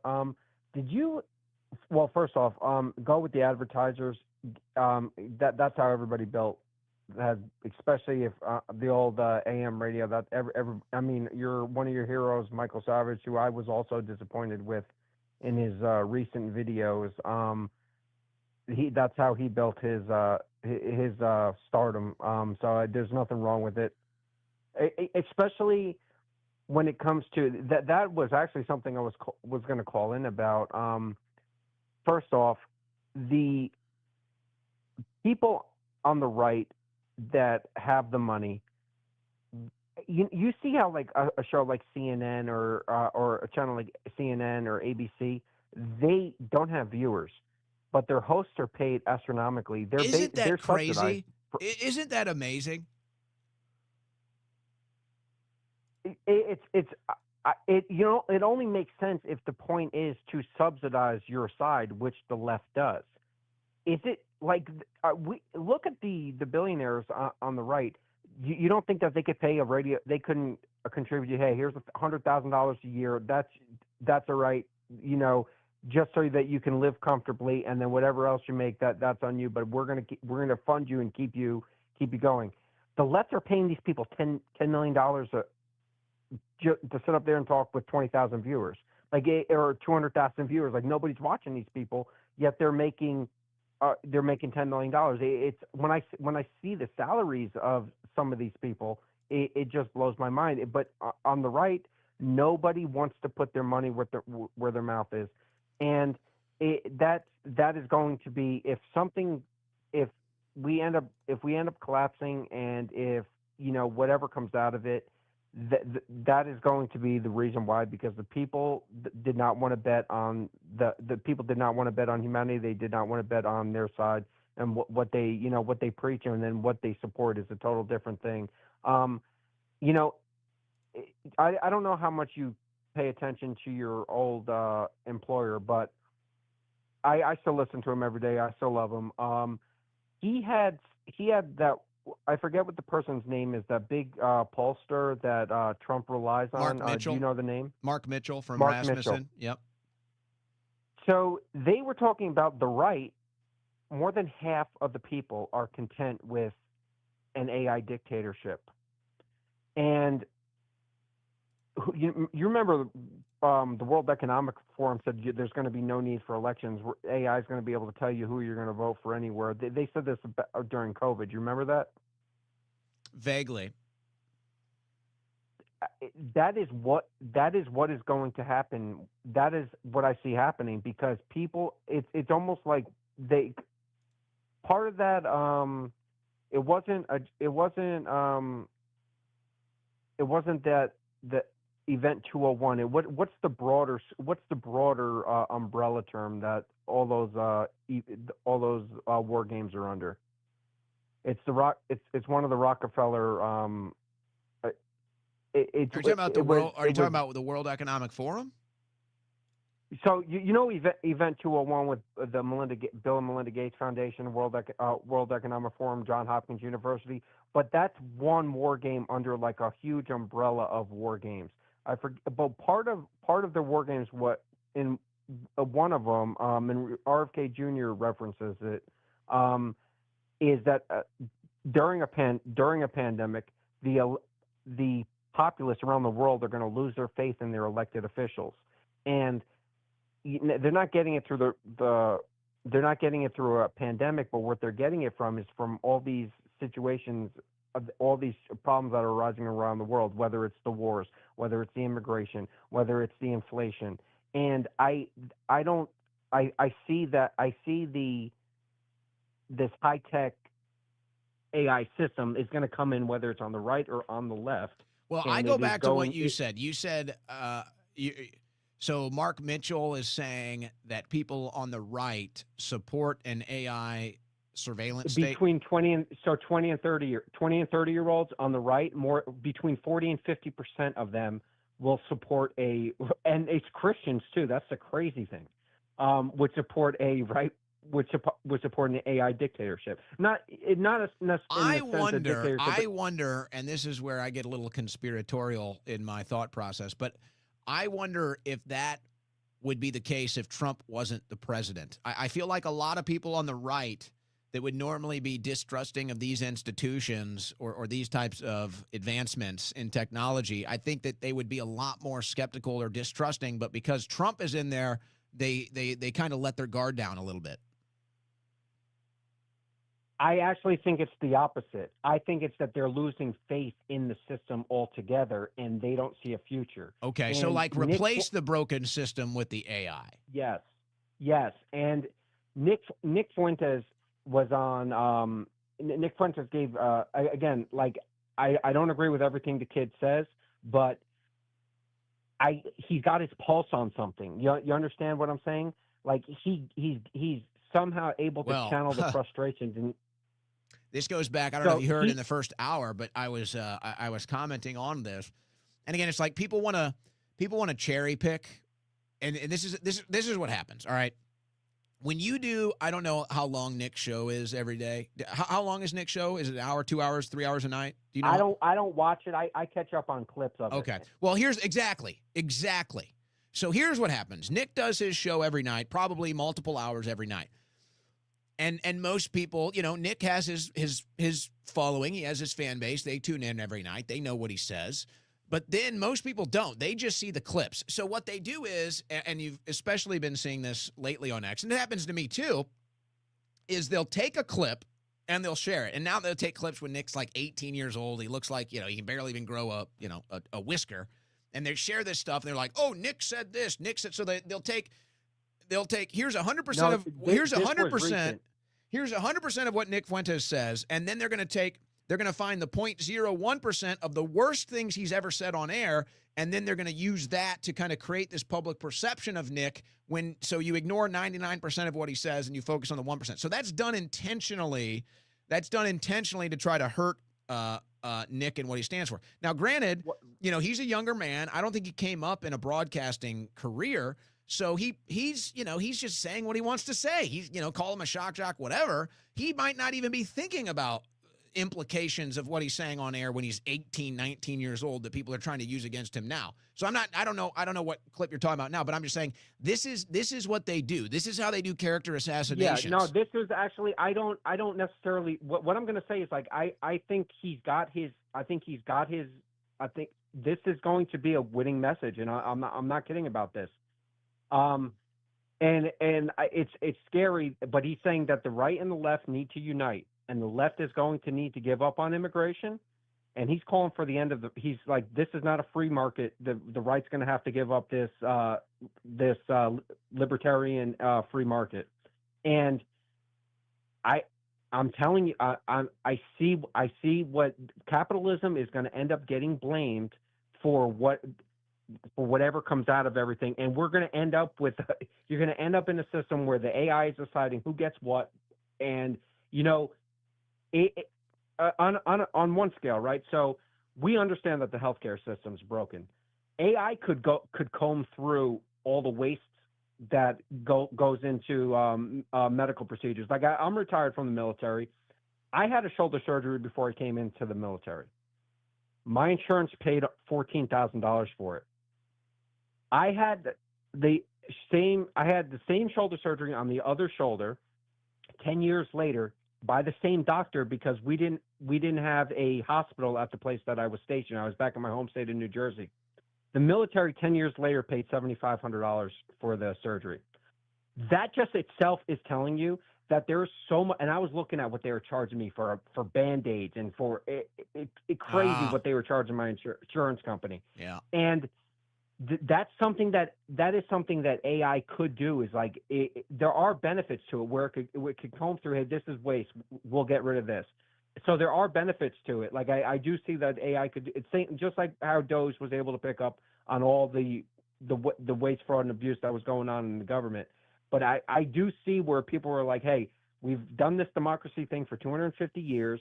Let's give the AI a shot. And I don't think people are taking it serious enough. And how you were saying that maybe the right or the people that were polled were saying, hey, it's because Trump's in office. I don't think it matters who's in office. It's whoever is seen as the victor at the end of whatever comes out is going to be in charge of that system. That's why you saw Zuckerberg and Bezos and Sam Altman all at the White House, when for years they were always with the left.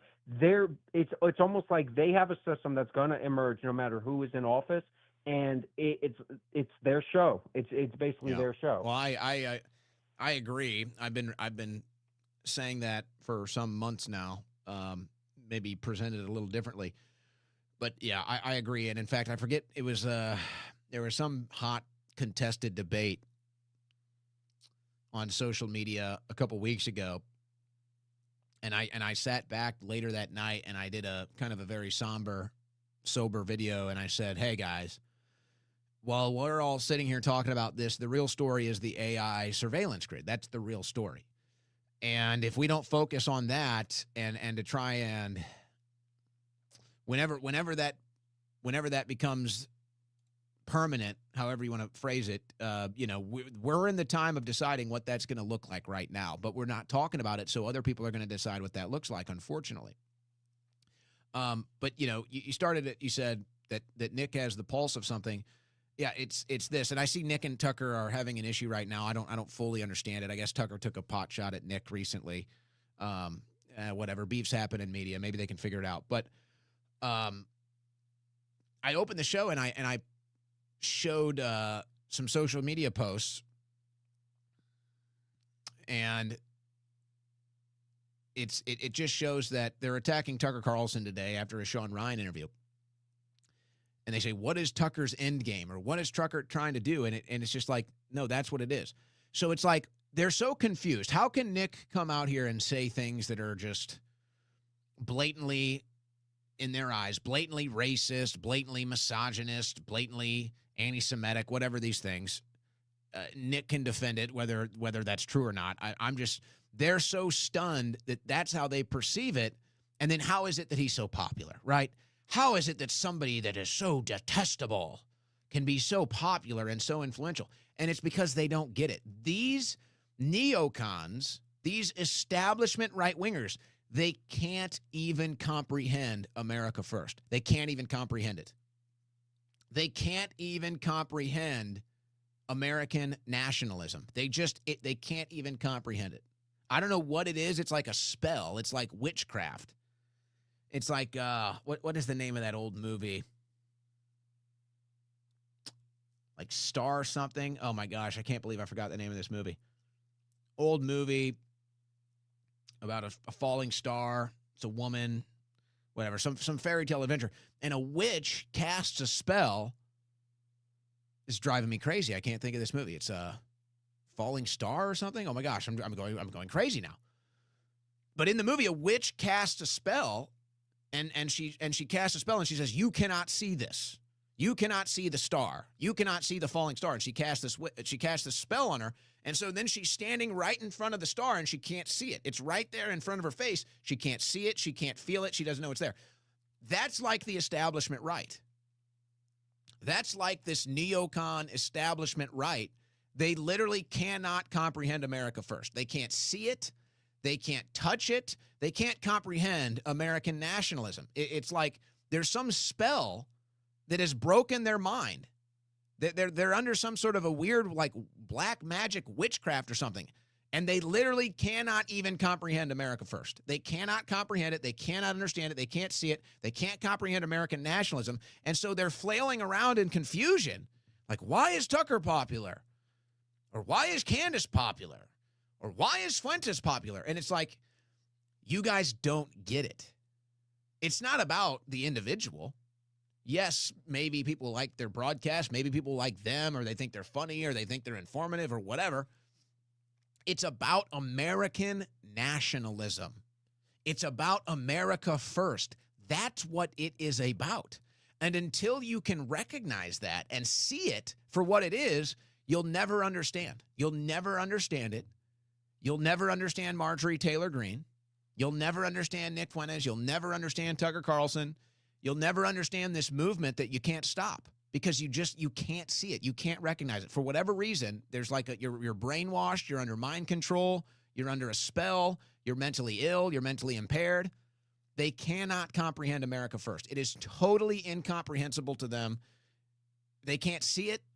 They can't recognize it. It's like an aberration. And so that was when I saw the commentary on Tucker after the Sean Ryan interview, it hit me. I'm like, wow, they really don't get it. They just really do not get it. It doesn't even exist to them. I don't know. I don't know how else to explain it or rationalize it. But that's what I see going on. All right, next caller. What's your name? Where you're from? My name is Sean, the mailman from Rhode Island. All right, John, go ahead. No, it's Sean. Oh, okay, Sean. Sorry, go ahead. No problem, man. I'm the guy that sent you the Matt Christopher books while you were in prison. Yeah, they stole those books from me, but I appreciate that. Yeah, you're the man. I just want to say happy Thanksgiving to you and your family. Thank you. Happy Thanksgiving to you. I appreciate that, man. I just wanted to put something on your radar. I don't know if you saw this or not. I think Fox broke it last night. I'm in Rhode Island. There's a guy that's running for mayor of Providence in next year's election. He's a convicted pedophile, pretty much a child rapist. Have you seen that, Michael English? No. Yeah, I think last night on Fox, Laura, whatever her name, Angle, broke the news. I was trying to get through earlier last week, but I couldn't get through. But the guy's literally a pedophile, sex offender that went to jail, got out, and then he reoffended to the same person, and now he's running for governor of Providence now. All right, I've got the Providence Journal pulled up here. Let me put this on the screen. Michael English says child molestation conviction shouldn't hinder his mayoral run, and that was from November 18th in the Providence Journal. Key points from the story. English was convicted of child molestation in 1998 for his relationship with a 13-year-old girl, served 2 separate prison sentences. He is not on the Rhode Island sex offender registry after a court ruled he only needed to register with local police for 10 years. English defends his candidacy by citing his personal growth, education, and dissatisfaction with the other candidates. Let's see here. It doesn't say. I'm sure it does. Is he a Republican? Is he a Democrat? I'm not 100%. I'm pretty sure he's a Democrat. But if you look at his a Democrat. You're website, right. He's a website. Yeah, he's a Democrat. I'm sorry. Go ahead. He is a Democrat. Yeah, that figures. Rhode Island, Democrat shithole. But anyway, if you look at his website, he says that he wants to stand up for kids, this, that, and the other. But how is this even possible? I'll tell you how right now. Let me read from this story. English was convicted of child molestation in 1998 and initially served 15 months in prison. A decade after his release, he served another 19 months when he was charged with violating a no-contact order relating to the victim.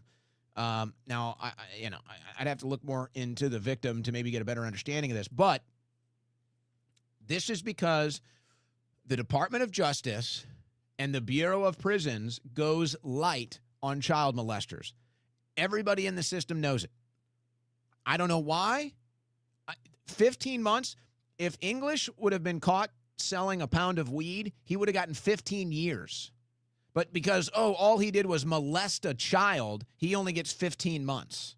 So there's your problem. The justice system treats child molesters and child rapists and kitty diddlers with very a light touch. They take care of them. They protect them. They give them light sentences.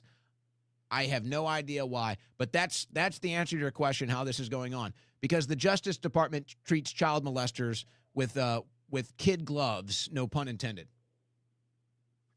And I guarantee you this, if you follow up this in a year, he might win.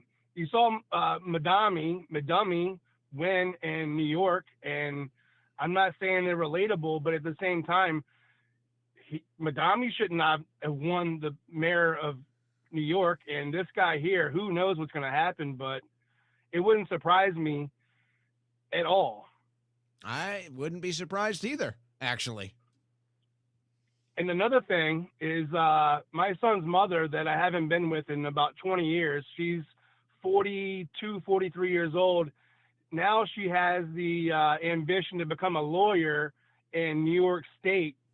She has no qualifications. She can barely speak in public.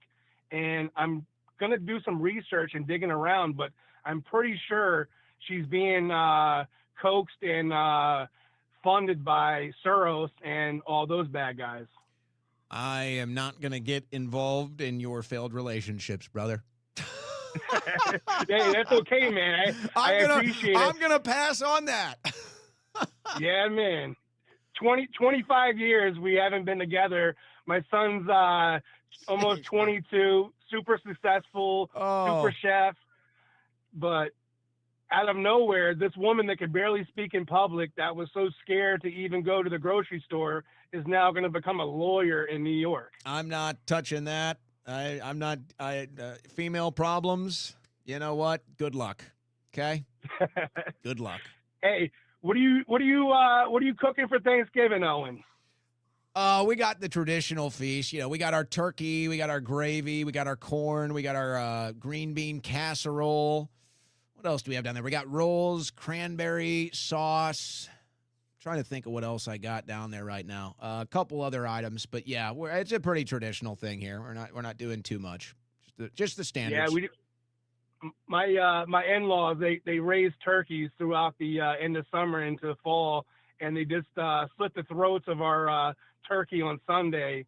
So I got a freshie in the cooler, 27 pounds. Woo! Yeah, we got a how are you prepare? How are you gonna prepare that? I don't know. I'm gonna let my wife do it, because if I mess that up, I'm never gonna hear the end of it. If you're gonna deep fry a turkey this Thanksgiving, be careful. Be careful, folks. Be smart. That stuff can go bad quick. So just be smart. Hey, thanks for the call. Next caller, what's your name? Where you're from? I'm gonna let my wife do it. Hey there, Owen. How you doing? Hey, can you turn off the audio there for me? We're getting there. We go. Thank you. Yeah, I just barely caught you. Hey, this is Don from Orange County. What's up? Hey, I just wanted to I'm glad I got in touch with you. Just want to wish you a happy Thanksgiving, man. You know, and it's been a crazy year, and you know, just wish you nothing but good vibes, brother. You know, I mean, it's you come a long way. You really have, man. It's good to see, and it's good to watch the transition and just everything else. How everything is just transpiring for you, and I'm glad to be a part of it, man. I really am. You're a good dude. I get good vibes from you, man. So I appreciate that. It has been a crazy year. I got a feeling 26 is going to be even crazier. Oh, it is. I think we're all going to be involved with that one, and it's just you know, I wanted to touch base with you. I know you don't mention Candace Owens too often, you know, but man, now that she's taking a week off, and now that she's pretty much been vindicated, you got a lot of people on the internet that were just throwing her under the bus, and basically even that Brandon Tatum guy just came out and just said she was crazy, and David Harris Jr. said she was crazy for doing, you know, acting the way she was acting. But now that she's got all the receipts, they're all like, you know, trying to get a little bit of, how can I say this? They're trying to ride the coattails of her in, you know, a little bit. I saw that. By talking about it on their show. I saw that. Yeah. You see, you noticed that, huh? I did see that, but then it was strange too, because Tatum kind of like changed course after he was getting complimented. They're like, oh, look, you know, Brandon Tatum has I guess had a change of heart or a change of mind on Candace Owens. And then he said, oh, no, I haven't seen any evidence. So I don't know. The whole thing is weird. I don't, you know, I monitor that just so I know what's going on. I don't get too invested in it. But, you know, the last thing I think I covered, I said, it seems like at every turn, I don't know. It's like, it's this weird, it's all the same gaslighting. It's all the same like reverse reality crap that we see. But it's like, they keep saying, oh, Candace has no receipts. Candace has no receipts. And it's just like, she seems to be the only one with receipts. I'm like, what are you talking about? Who else is producing receipts? Now, apparently somebody trolled her on a fake email or something. So, okay. But it seems like everything that Candace has made a claim on, she has provided receipts. Meanwhile, everybody else, see, it's like I only get into it when there's news. And I've talked about before how, and people can like this about me or not, but it's just how I operate. I don't think it's going to change. Maybe it has to. But, I get along well with pretty much everybody. I take it, it's very important for me to get along with everybody, even if I have a disagreement with you or agree with you on most things or all things. But I like to be able to get along with everybody. I've got a pretty good relationship with most people out there in the space. So I try to not go toe-to-toe with some of these things. But, okay, I see Jack Posobiec, and he keeps posting about how the parents turned in Tyler Robinson. And I guess, that's his big evidence, and he's convinced of the official narrative, and he says it's total proof that Robinson did it because his parents turned him in. And I'm just sitting here, I'm like, well, Jack is smarter than that, obviously, but I don't know, maybe he's missing this because clearly that doesn't make any sense. That doesn't mean anything. Anybody can turn you in based off of a picture. If somebody produced a picture of me at the university the day Charlie Kirk was shot and shared that out into the media, well, then my parents could call and say, yeah, that's my son. That doesn't mean anything. Just because you ID somebody that was there, that's a suspect that you ID'd off a photo or a video, that doesn't mean anything. It's literally worthless. You could take a photo from anybody that was at the university that day, put it on the media, and the parents can call and say, that's my son, that's my daughter. We'll get in touch with them, tell you where they are, and try to turn them in. That doesn't equate to anything. It literally proves nothing. So I don't know why somehow Jack is convinced that is proof positive that Tyler Robinson did it, and I just don't get it at all. I'm not going to wade into that battle. I'm not pushing back on Jack against that. He deals with it every day anyway, whatever. He's reached his conclusions. I completely disagree. I just don't understand the logic. It's like, so the parents ID'd their son off of a picture. What does that mean? That means nothing. It literally means nothing. Any parent could identify any kid that was there that day off of a picture. It is totally meaningless. So what? So if I go find another picture from the day Charlie was killed at UVU, and I say, hey, whose kid is this? And it's just some random college student, some girl, and the parents say, oh, that's my daughter, Katie. Well, okay. What does that prove? It proves absolutely nothing. So look, here's the obvious. This is the obvious thing, and that's why I just don't get into it until there's a news story about it. Like I saw Candace, has some evidence that the French are trying to put out a hit on her. I covered that yesterday. But it's like, to me, if there's not a news story, I'm not getting into it anymore. It's very simple. They have the video of Tyler Robinson on the roof, and they're not showing us him taking the shot. Why? That's really all that matters at this point. You can go a bunch of different directions. You can go a bunch of different conspiracies. You can look at a bunch of different circumstantial evidence. You can look at a bunch of different weirdness that went on the ground that day. You can take a look at specific details like 30-6 and say that's not possible. Okay, it's all fair.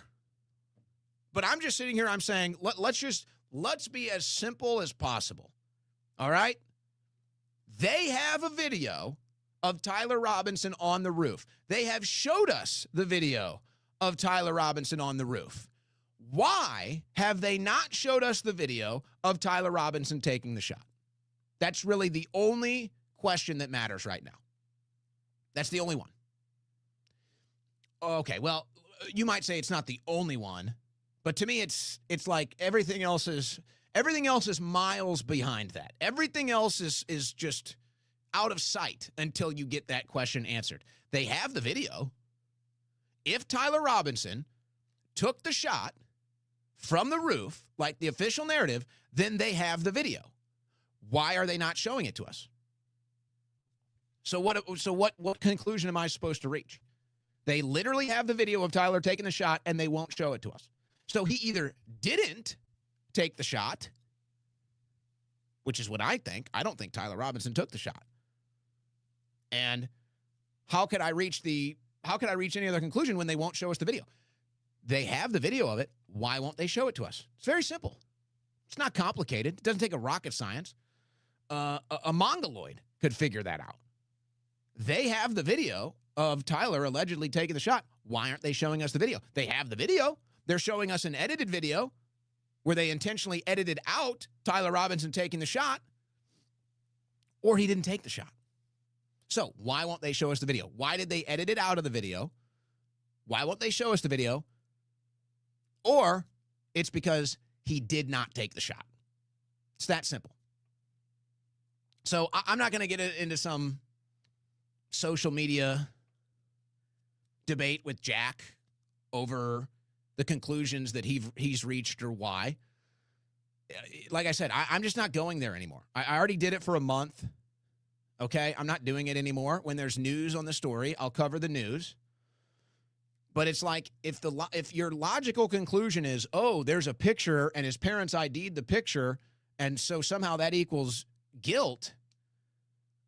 First of all, I don't understand that logic at all, and I'm shocked that Jack, who I think would be smarter than that, to equate that to a logical conclusion. But whatever, he's reached his conclusions for his own reasons, and I'm just sitting here and I'm just saying the exact same thing I've been saying for a month, which is, why aren't they sharing the video of him taking the shot?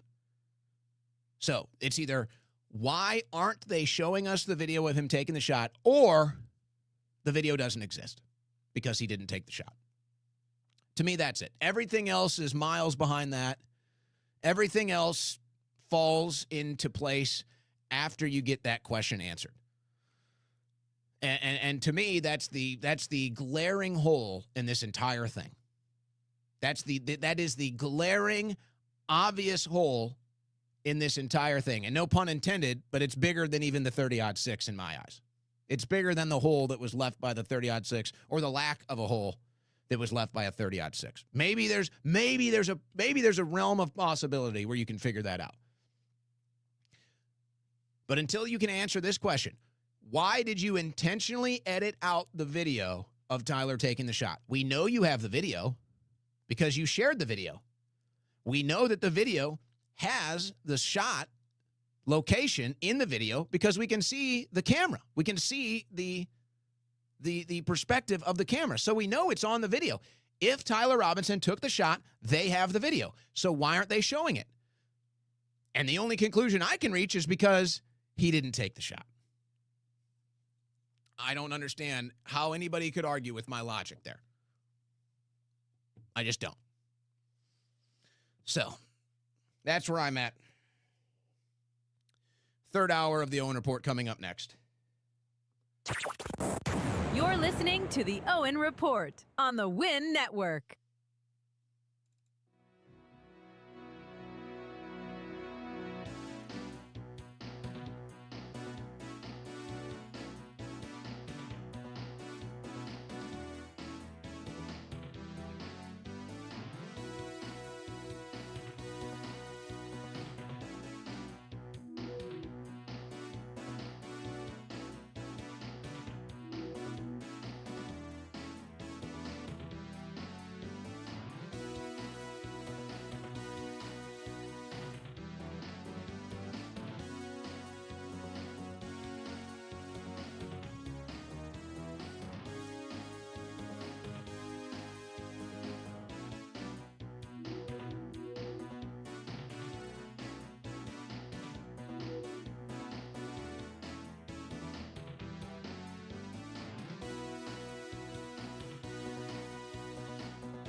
back to the show with your favorite talk show host, Tits McGee.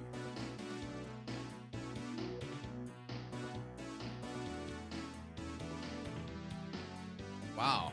Thanks, announcer guy. My announcer guy's gone rogue.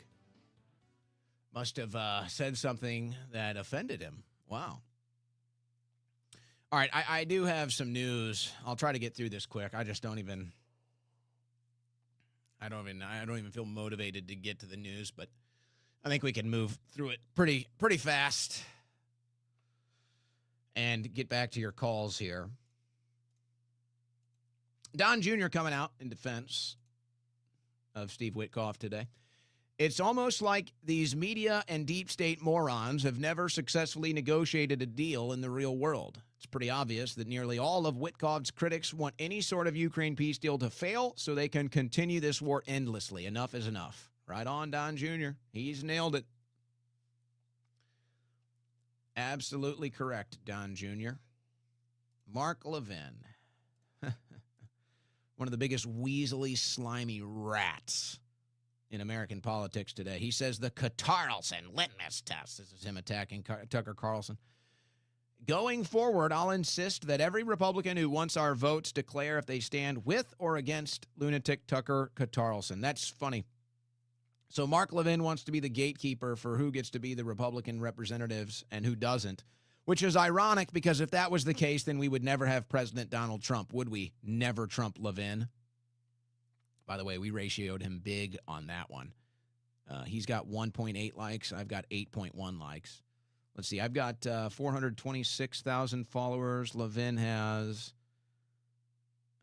4.9 million.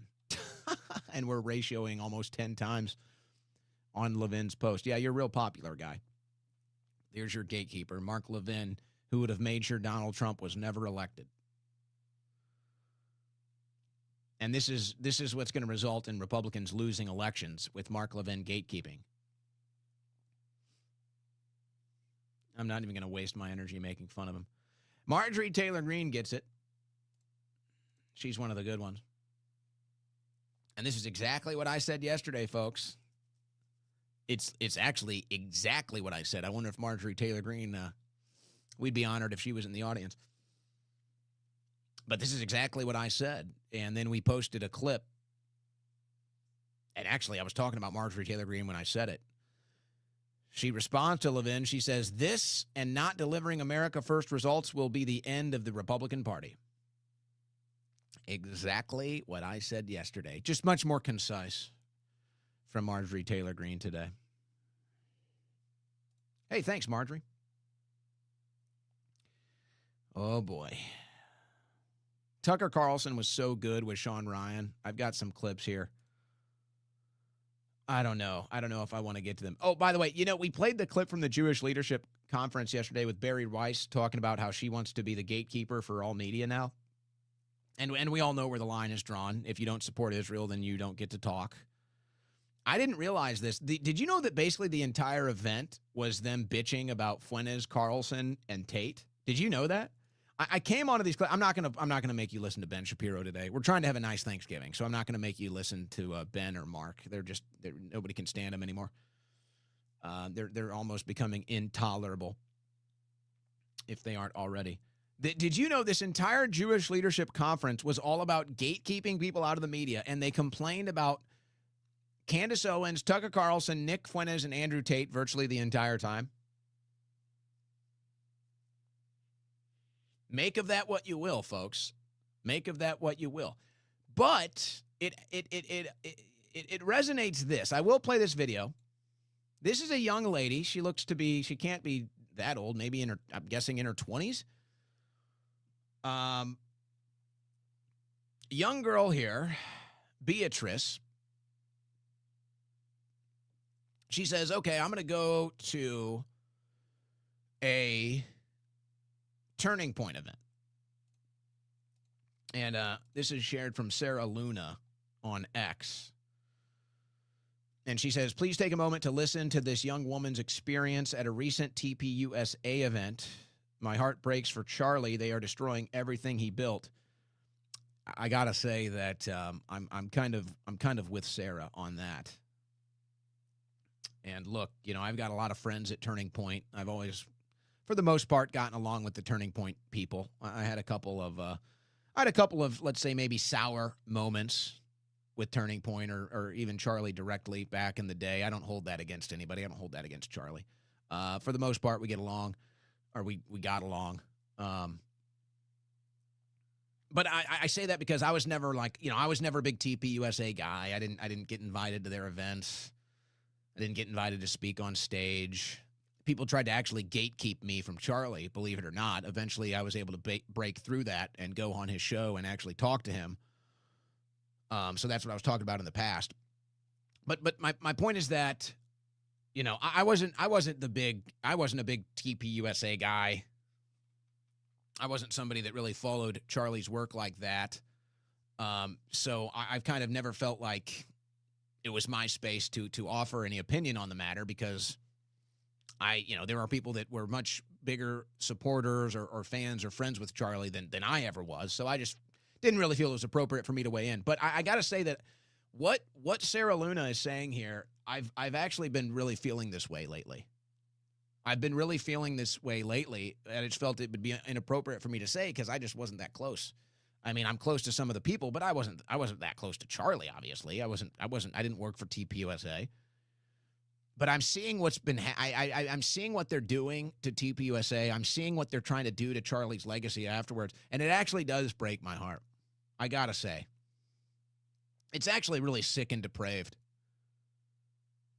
And I'm not judging anybody. I'm not. And again, this is why I just don't weigh into the issue, because it's not appropriate, and I don't want to step on the wrong, tile. But it's like now they're selling a book. They're saying, "Oh, Charlie wrote this book." They're selling a book now. And it's just like, man. Again, I'm not judging anybody. I don't know the whole story. But as a neutral observer, what's been going on in Charlie's namesake in the aftermath of this it's just been, I don't know. It is kind of heartbreaking, to be honest. But it's really not my position to weigh into that so much. But I do kind of resonate here with Sarah. But nonetheless, so here's a young girl. She says, I'm going to go check out a Turning Point USA event. And here she is documenting her experience. This is a pretty wild story, folks. So I went to a TPUSA Faith event tonight, and I want to talk about it. Thinking that I was going to enjoy myself and learn things, because TPUSA is obviously a conservative faith-based foundation, or so I thought.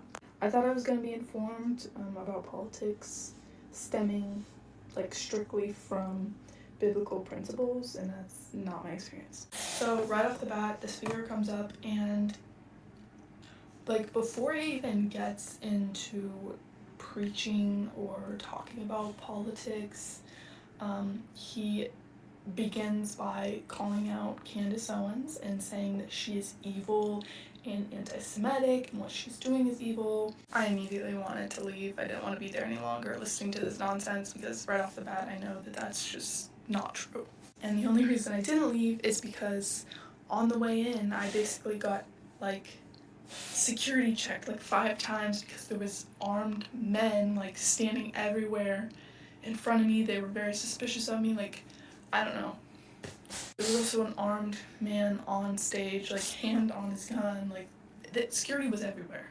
And I was I just don't want to deal with it. Not that that's necessarily a bad thing, but it just didn't feel right. So I'm in this church and I'm listening to this TPUSA speaker go on and on about Tucker Carlson, Candace Owens, and how they're evil and anti-Semitic. And he basically indirectly is saying we should support Israel because Jesus was a Jew and we wouldn't have Christianity without Judaism, blah, blah, blah.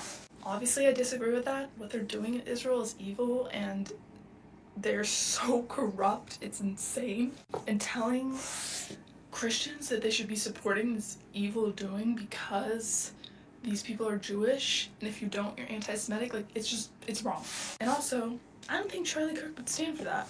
We know, as like the weeks before his passing, he was starting to call out Israel and question Israel. And Candace Owens was his best friend. Like, what? So then he goes on and he starts preaching. Now, I want to pause it here real quick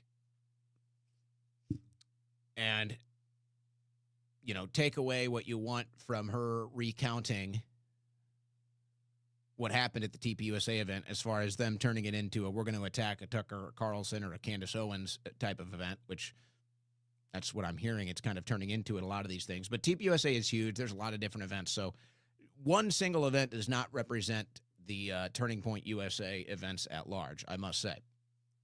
So just so you understand that. There are many TPUSA events that this girl could go to and feel like, okay, this is more of what I anticipated. Obviously, she didn't get that at the event she went into. But here's what I want to say.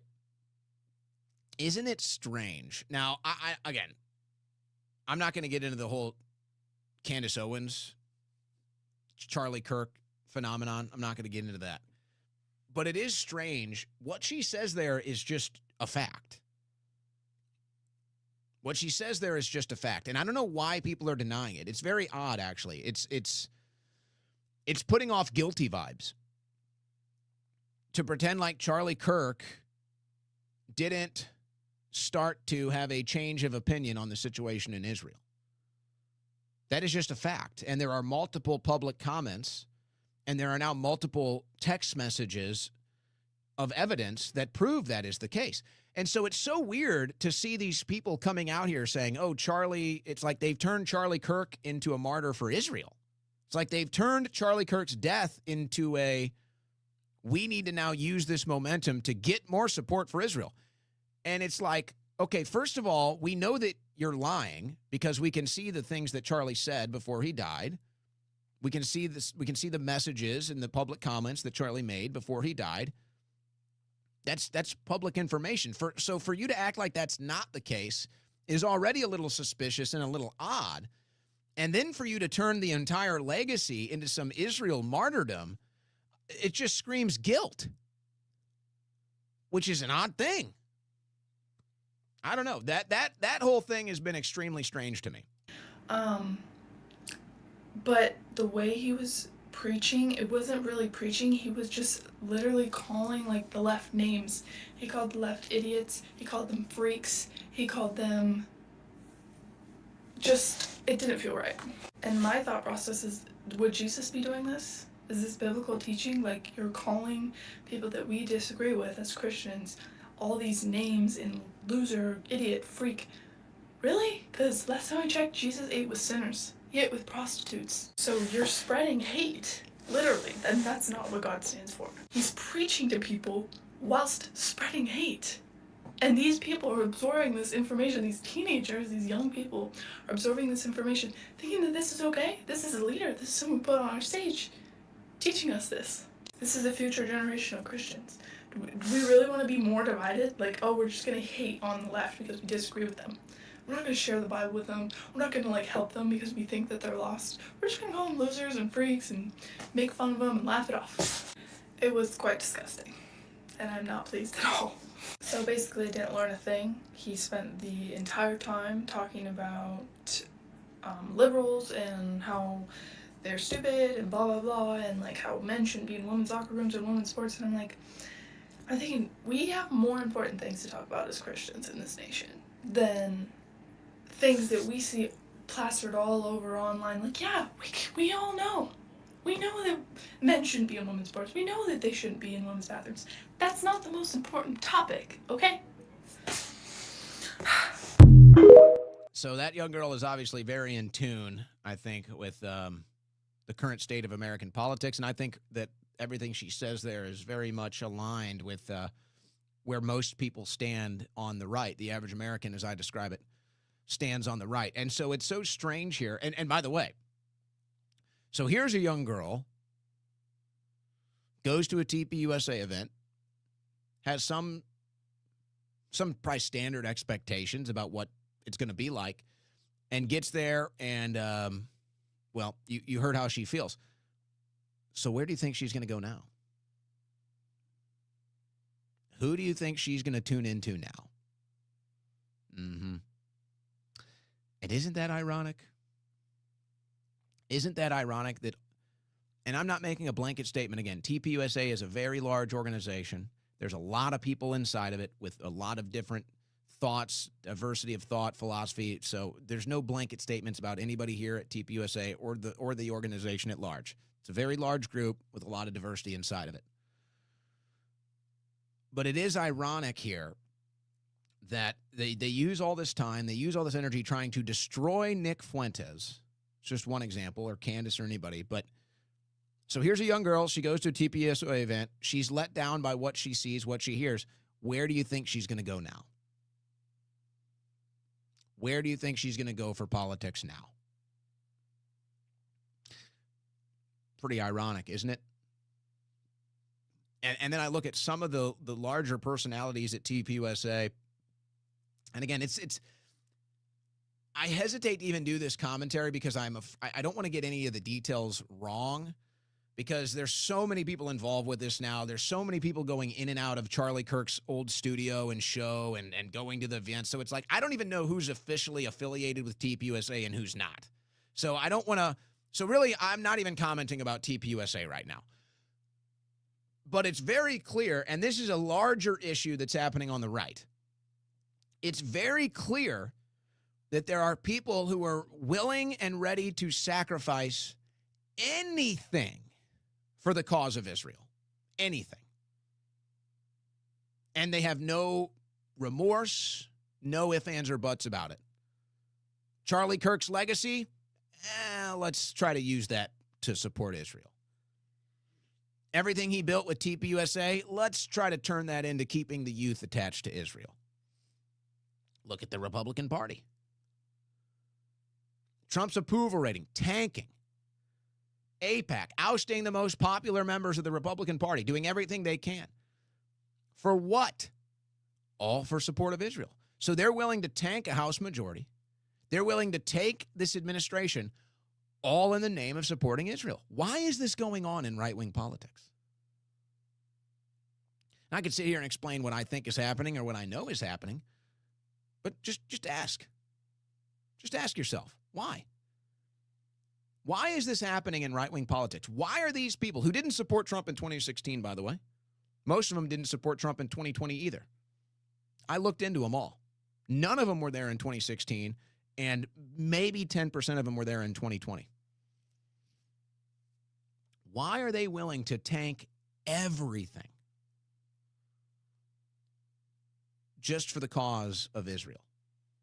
Which I don't even know what that cause is, quite frankly, because it's not even the Israel cause. Is it the Netanyahu cause?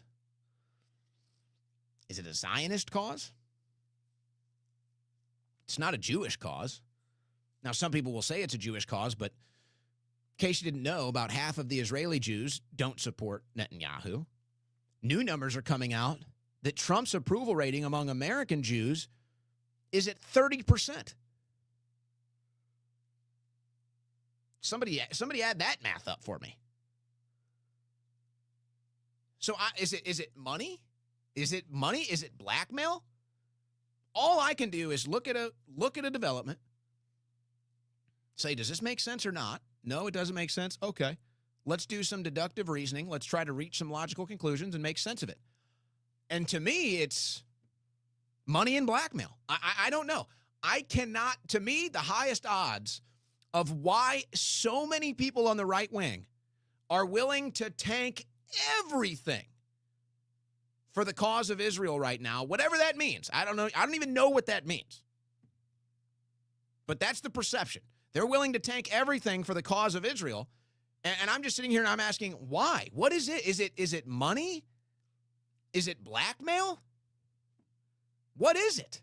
Are you an Israeli patriot? Are you, okay.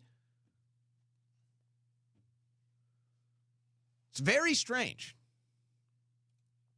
It's all very strange. Well, I guess we'll play the clip since we mentioned it. Tucker Carlson, I'm telling you, he was so good on Sean Ryan.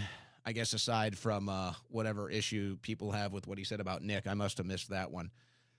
He does bring up Zionism here. He angered a lot of people with this one. But tell me what you disagree with.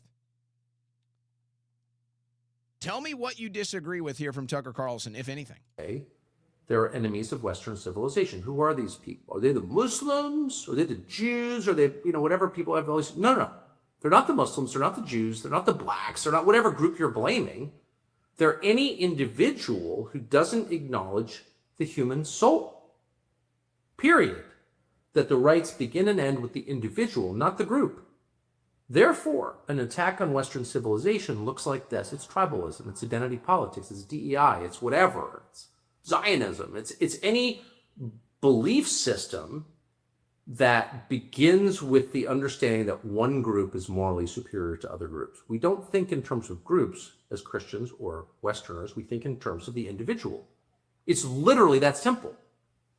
And the reason it's important to say this out loud is because there are so many interests vying for the mantle of defender of Western civilization. What does it mean to defend the West?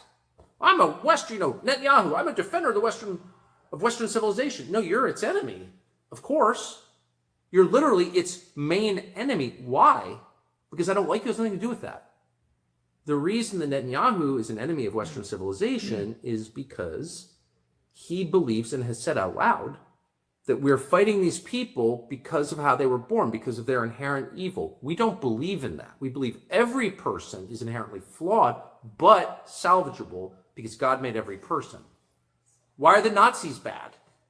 The Nazis are bad because for that exact same reason. And so if you want to defend the West, you defend a single proposition, and everything emanates from that proposition. The individual has rights, which were given to him by God. Period. You don't have to be a Christian to defend that principle. There are a ton of Muslims and Jews and everybody else who believe that. So it's not about hate this group, hate that group. All of that shit is anti-Western. Now, there was another powerful video. I don't have it on my desk. I suppose I could find it, where Tucker Carlson is talking about this phenomenon of the white race declining as far as its percentage of representation on planet Earth, how it's declining and quickly becoming a minority. And this has all happened after World War II. The stats are undeniable. All of this happened after World War II.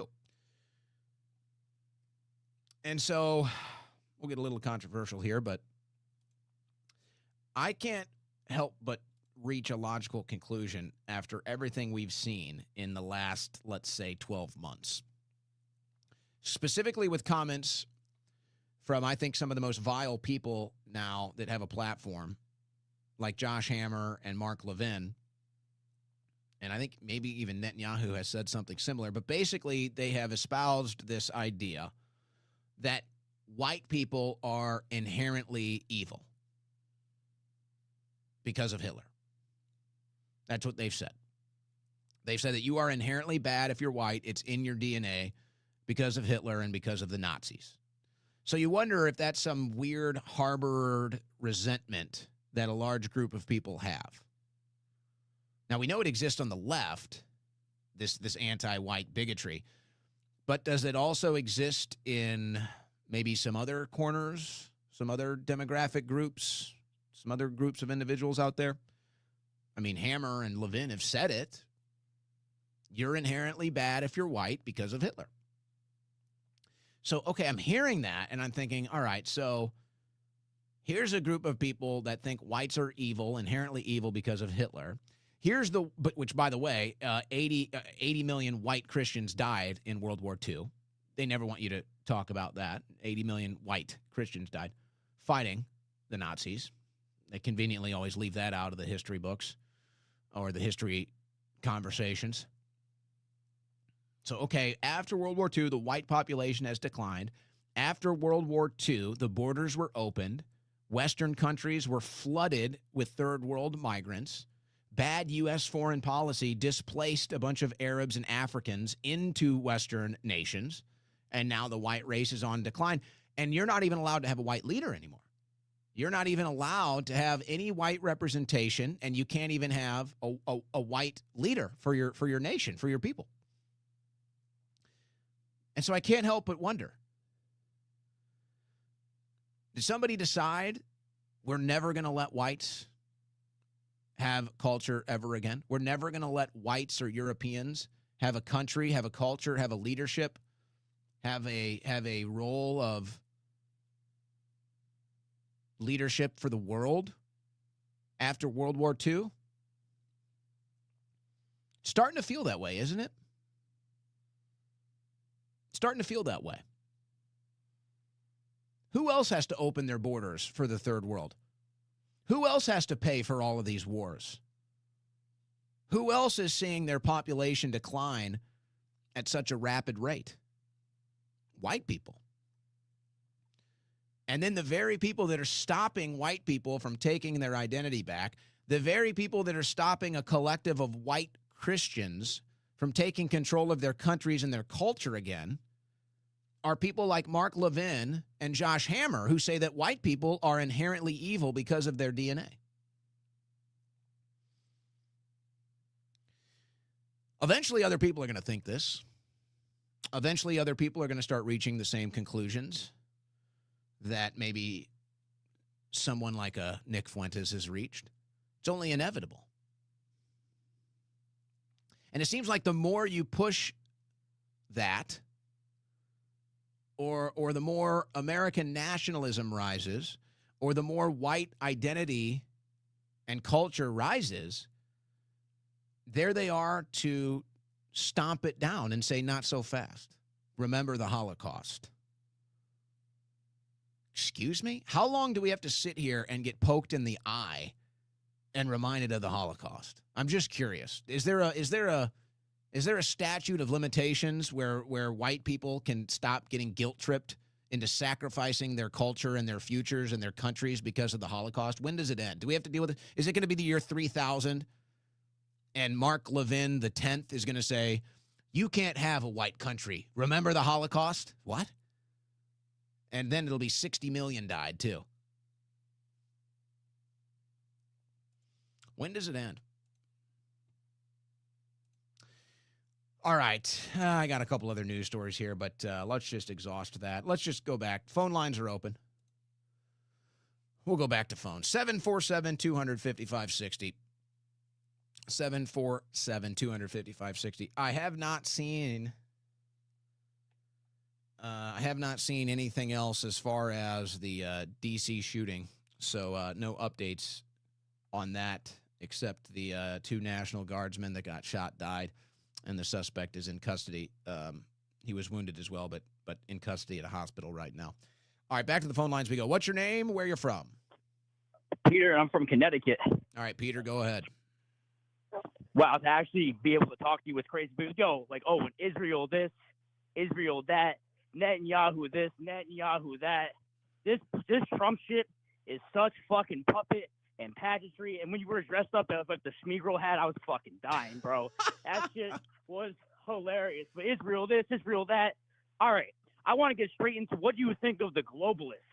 You know, globalism, talking about Zionism, communism. It's so funny, too, because you were talking about the Vatican. And you know what's so funny? I was watching something how, like, the Vatican is, like, the people controlling, you know, like, the Zionism, the communism. Like, it's just so, like, what do you think about the real people controlling this fucking shit show?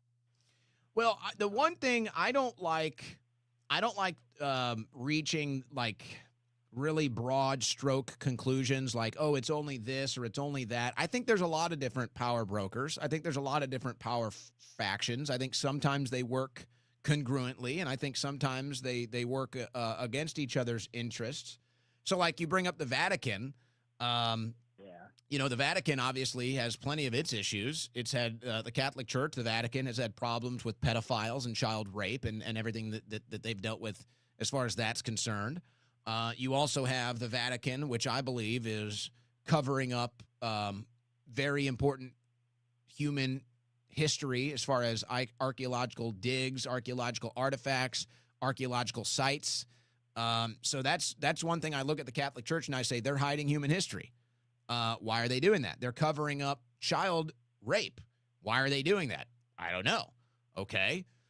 You say globalism. Well, what is globalism? Who are the globalists? All right. Well, you got your groups like your Vanguard, your BlackRocks. They're kind of just the financiers that just want to control things.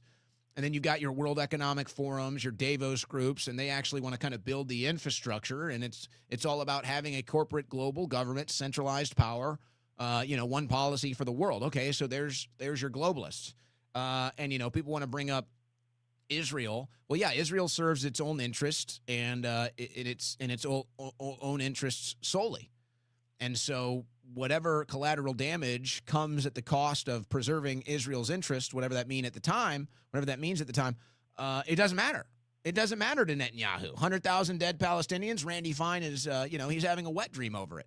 So I think there's a bunch of different. I think that there's a bunch of different power brokers. I don't think there's one group. Now there might be a group where they're all involved at some level and they all get along at some level, and maybe this is where your spirit cookings come into play, or certain cultural memories like Eyes Wide Shut come into play. So that I don't think that would surprise anybody that that's the case. But as far as the actual power brokerage is concerned, I think there's a lot of different factions vying for power and wealth.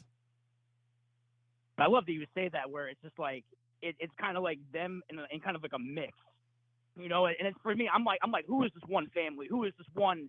Because this shit. I mean, even the economy is so bad, and I want to get your thoughts too on like the upcoming shit with Zelensky. I mean, it's crazy that the Ukraine war is on it. I personally think it's on its final heels. I personally think. Well, look, I tell my dad this every day. But. I think that Ukraine knows it's done. Okay. Yeah. The European leaders and NATO know that they can't. There's not much more they can milk out of this. Exactly. There's barely any support from the people in Europe. There's barely any support from the people in America. So they know it's like, all right, there's only so much left of this. There's only so much ground left for us to even move on here. So we got to get a peace deal done. And it looks like Witkoff is about to close a peace deal. It looks like, Zelensky is about to come here and maybe have to make some concessions, but get the peace deal done and stop the war. And then what do we get? We get the same neocons. We get the same warmongers.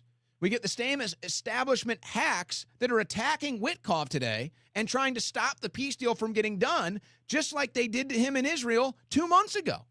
So it's like, exactly. It's like, why? Why is that happening? Why? Steve Witkoff is out here. I believe Steve Witkoff is actually out here trying to get a lasting peace deal, not a ceasefire, not a, hey, let's just stop it for a couple months or a year or two. Like, he wants to get a lasting peace deal. And that's been I call it as I see it. That's what I've seen from Steve Witkoff. And it's like, okay, here he is again about to get a peace deal done, and it's the same people attacking him, trying to sabotage it. It's just like, why?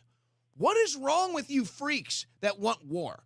It is the 21st century.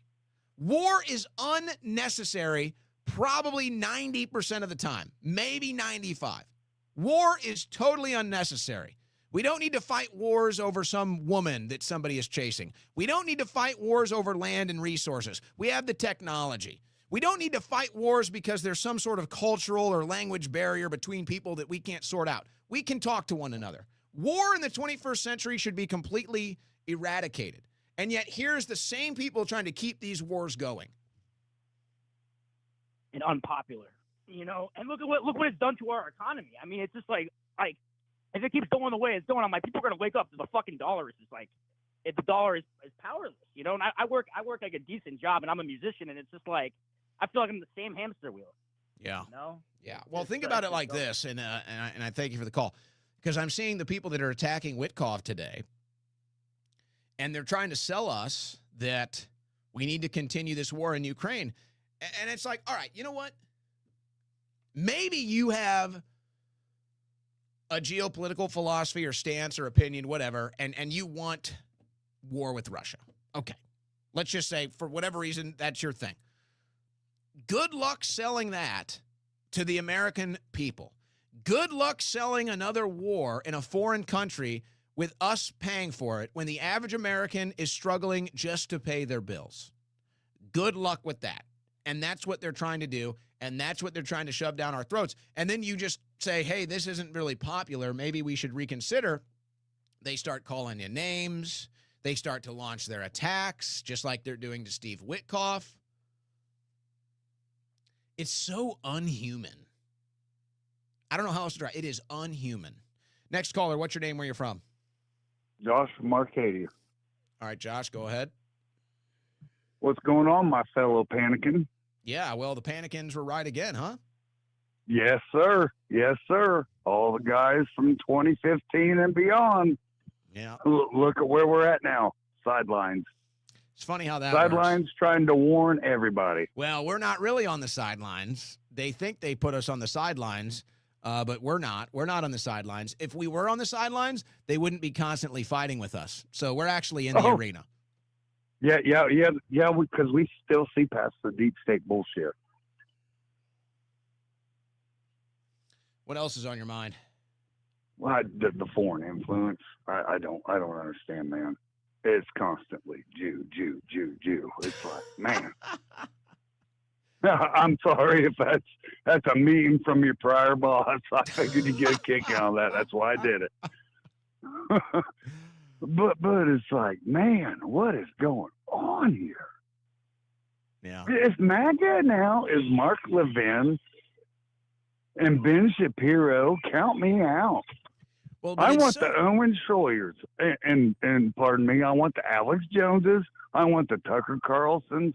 That's the MAGA I want. That's the MAGA I voted for. Guys like you. Yeah. Well, it is ironic, all of these people that want to gatekeep MAGA now. And it's just like, dude, you guys were never MAGA. What do you mean? You don't gatekeep MAGA. No. It's insane. I mean, half these people hated Trump before he got elected. And now it's like, oh, I got my huge donations. I love you. I'm going to take a flight to a foreign country. Honestly, the whole thing is so crazy because you got to just, you look at all the different outcomes, all the different possibilities. And it's like, it really has fallen apart so fast. And the narrative and the focus has shifted to such a radical degree. It's almost like you have to wonder if it was done intentionally. And I'm not a Q guy. But remember, Q always said Israel for last. And it's like, okay, now the most scorned policy is the foreign policy dictated by Israel. It's like the most scorned people on the right are the ones that are serving Israel. It's like that did happen. Q did say that. I'm not a Q guy, but it's like, it's just crazy how that's happened. It's undeniable.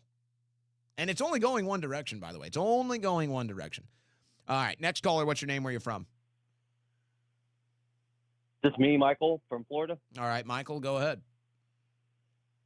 Owen, good to talk to you. I've been listening to you a long time now. The Owl Killer called in and was talking about how the Democrats are always funding each other and putting all this money up. And one thing I just kind of want to say about that is I don't think it's their money. I think it's our money. And I think they're stealing from so many different fat systems in our government, and they're using that money to then give them more power. And I think that's just kind of one of the misnomers that so many people have, is that it's not actually, the Democrats putting up their money. It's the Democrats stealing our money and then giving them more power with it. Well, yeah. It seems like everybody does that with our money. It seems like everybody gets our money except us. Yeah, exactly. I mean, I think one of the biggest things that we're stuck with right now is we have a judicial system that's broken, and how we fix it, man, I don't know. I mean, I would almost say we need to declare martial law to fix it. But I mean,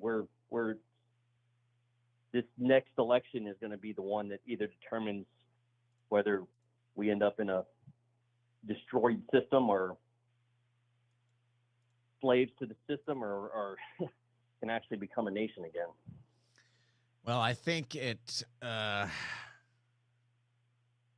really is about what is the AI surveillance grid going to be more than anything. How is it going to be utilized? What purpose is it going to serve? I think that's the real big factor that we have to weigh into the future right now.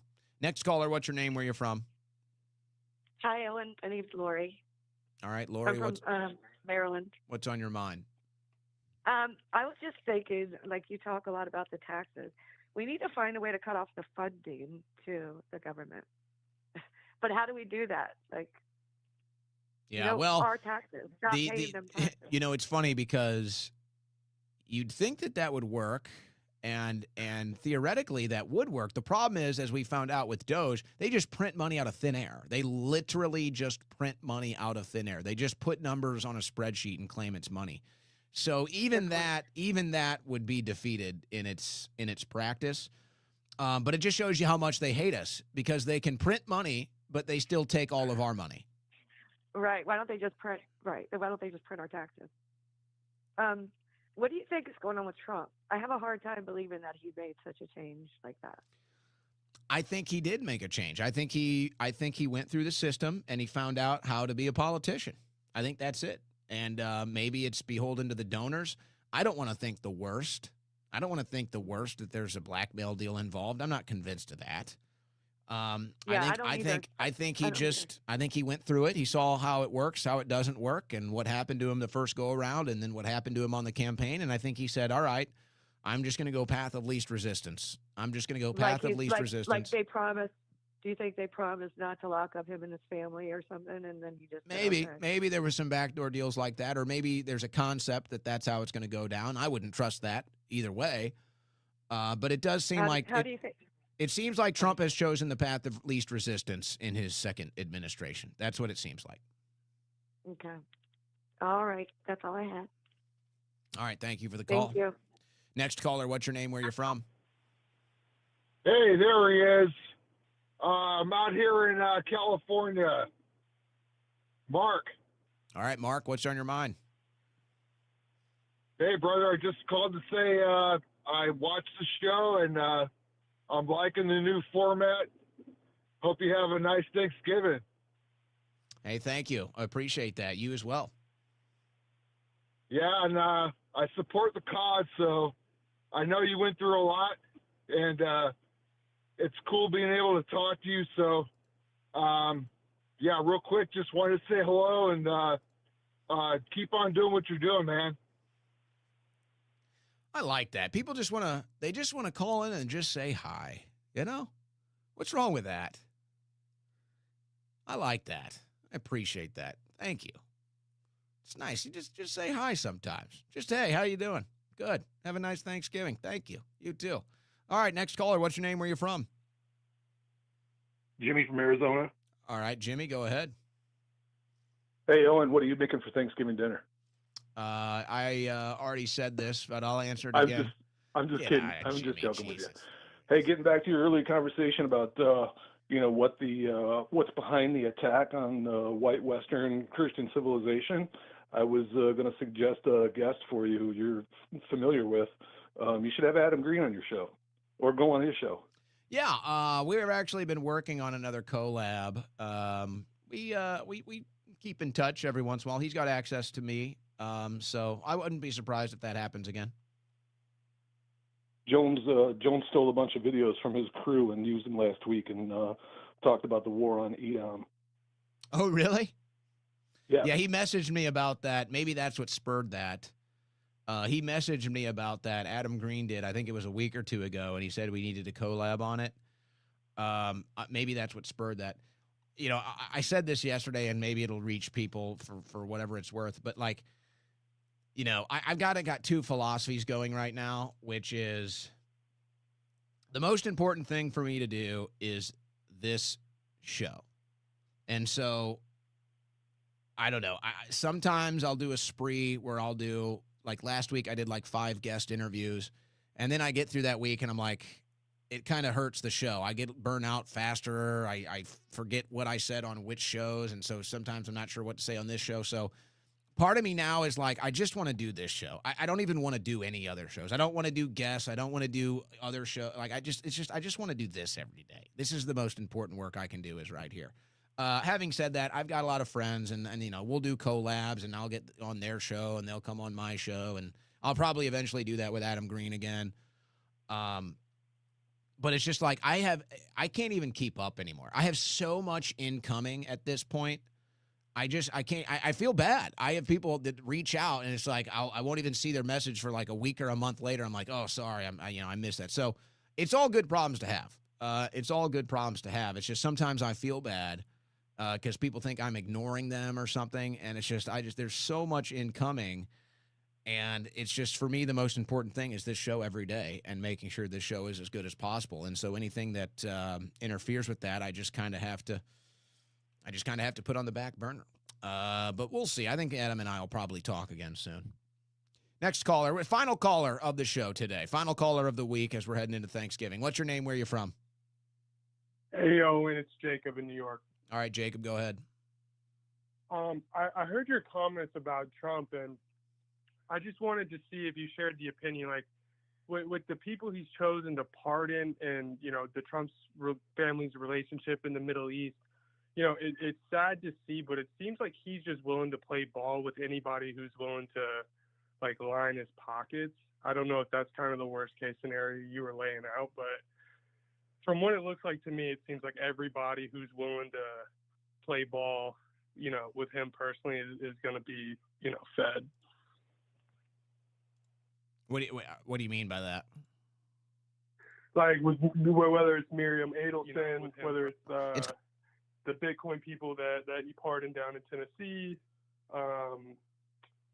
MBS, like it's sad to see, but it feels like he is just money hungry and self-serving and serving the interest of the Trump family, with the Trump coin and everything like that. It's I just wanted to see if you shared that same opinion.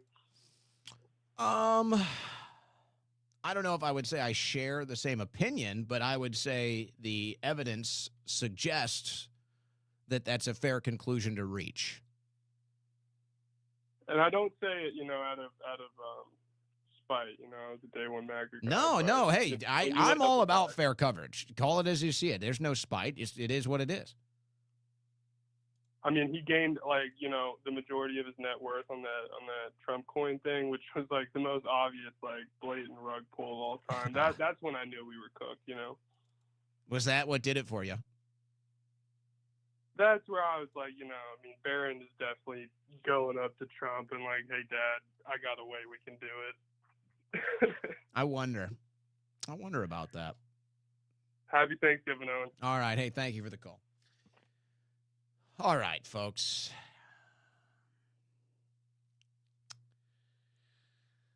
We're going to sign off. We're going to sign off for the rest of the week. We're going to take a break until Monday. We're going to celebrate Thanksgiving with friends and family. Hope you do the same. Are you going to be talking politics at the Thanksgiving festivities? Are you going to be talking politics with friends and family? Or are you going to avoid it? Well, either way, I don't think anybody would blame you. I think the conversation will go a lot differently this year, though. You know what I mean? I think it'll go a lot differently. All right. That's it for the Owen Report this week. When will we meet again? Is it next month? It is. It is. It is next month, December 1st. We will meet again on December 1st. We take a 4-day break. Happy Thanksgiving to you and yours. God bless. Godspeed. Thankful, grateful for all of you. Enjoy your long weekend with friends and family. Enjoy it. That's an order.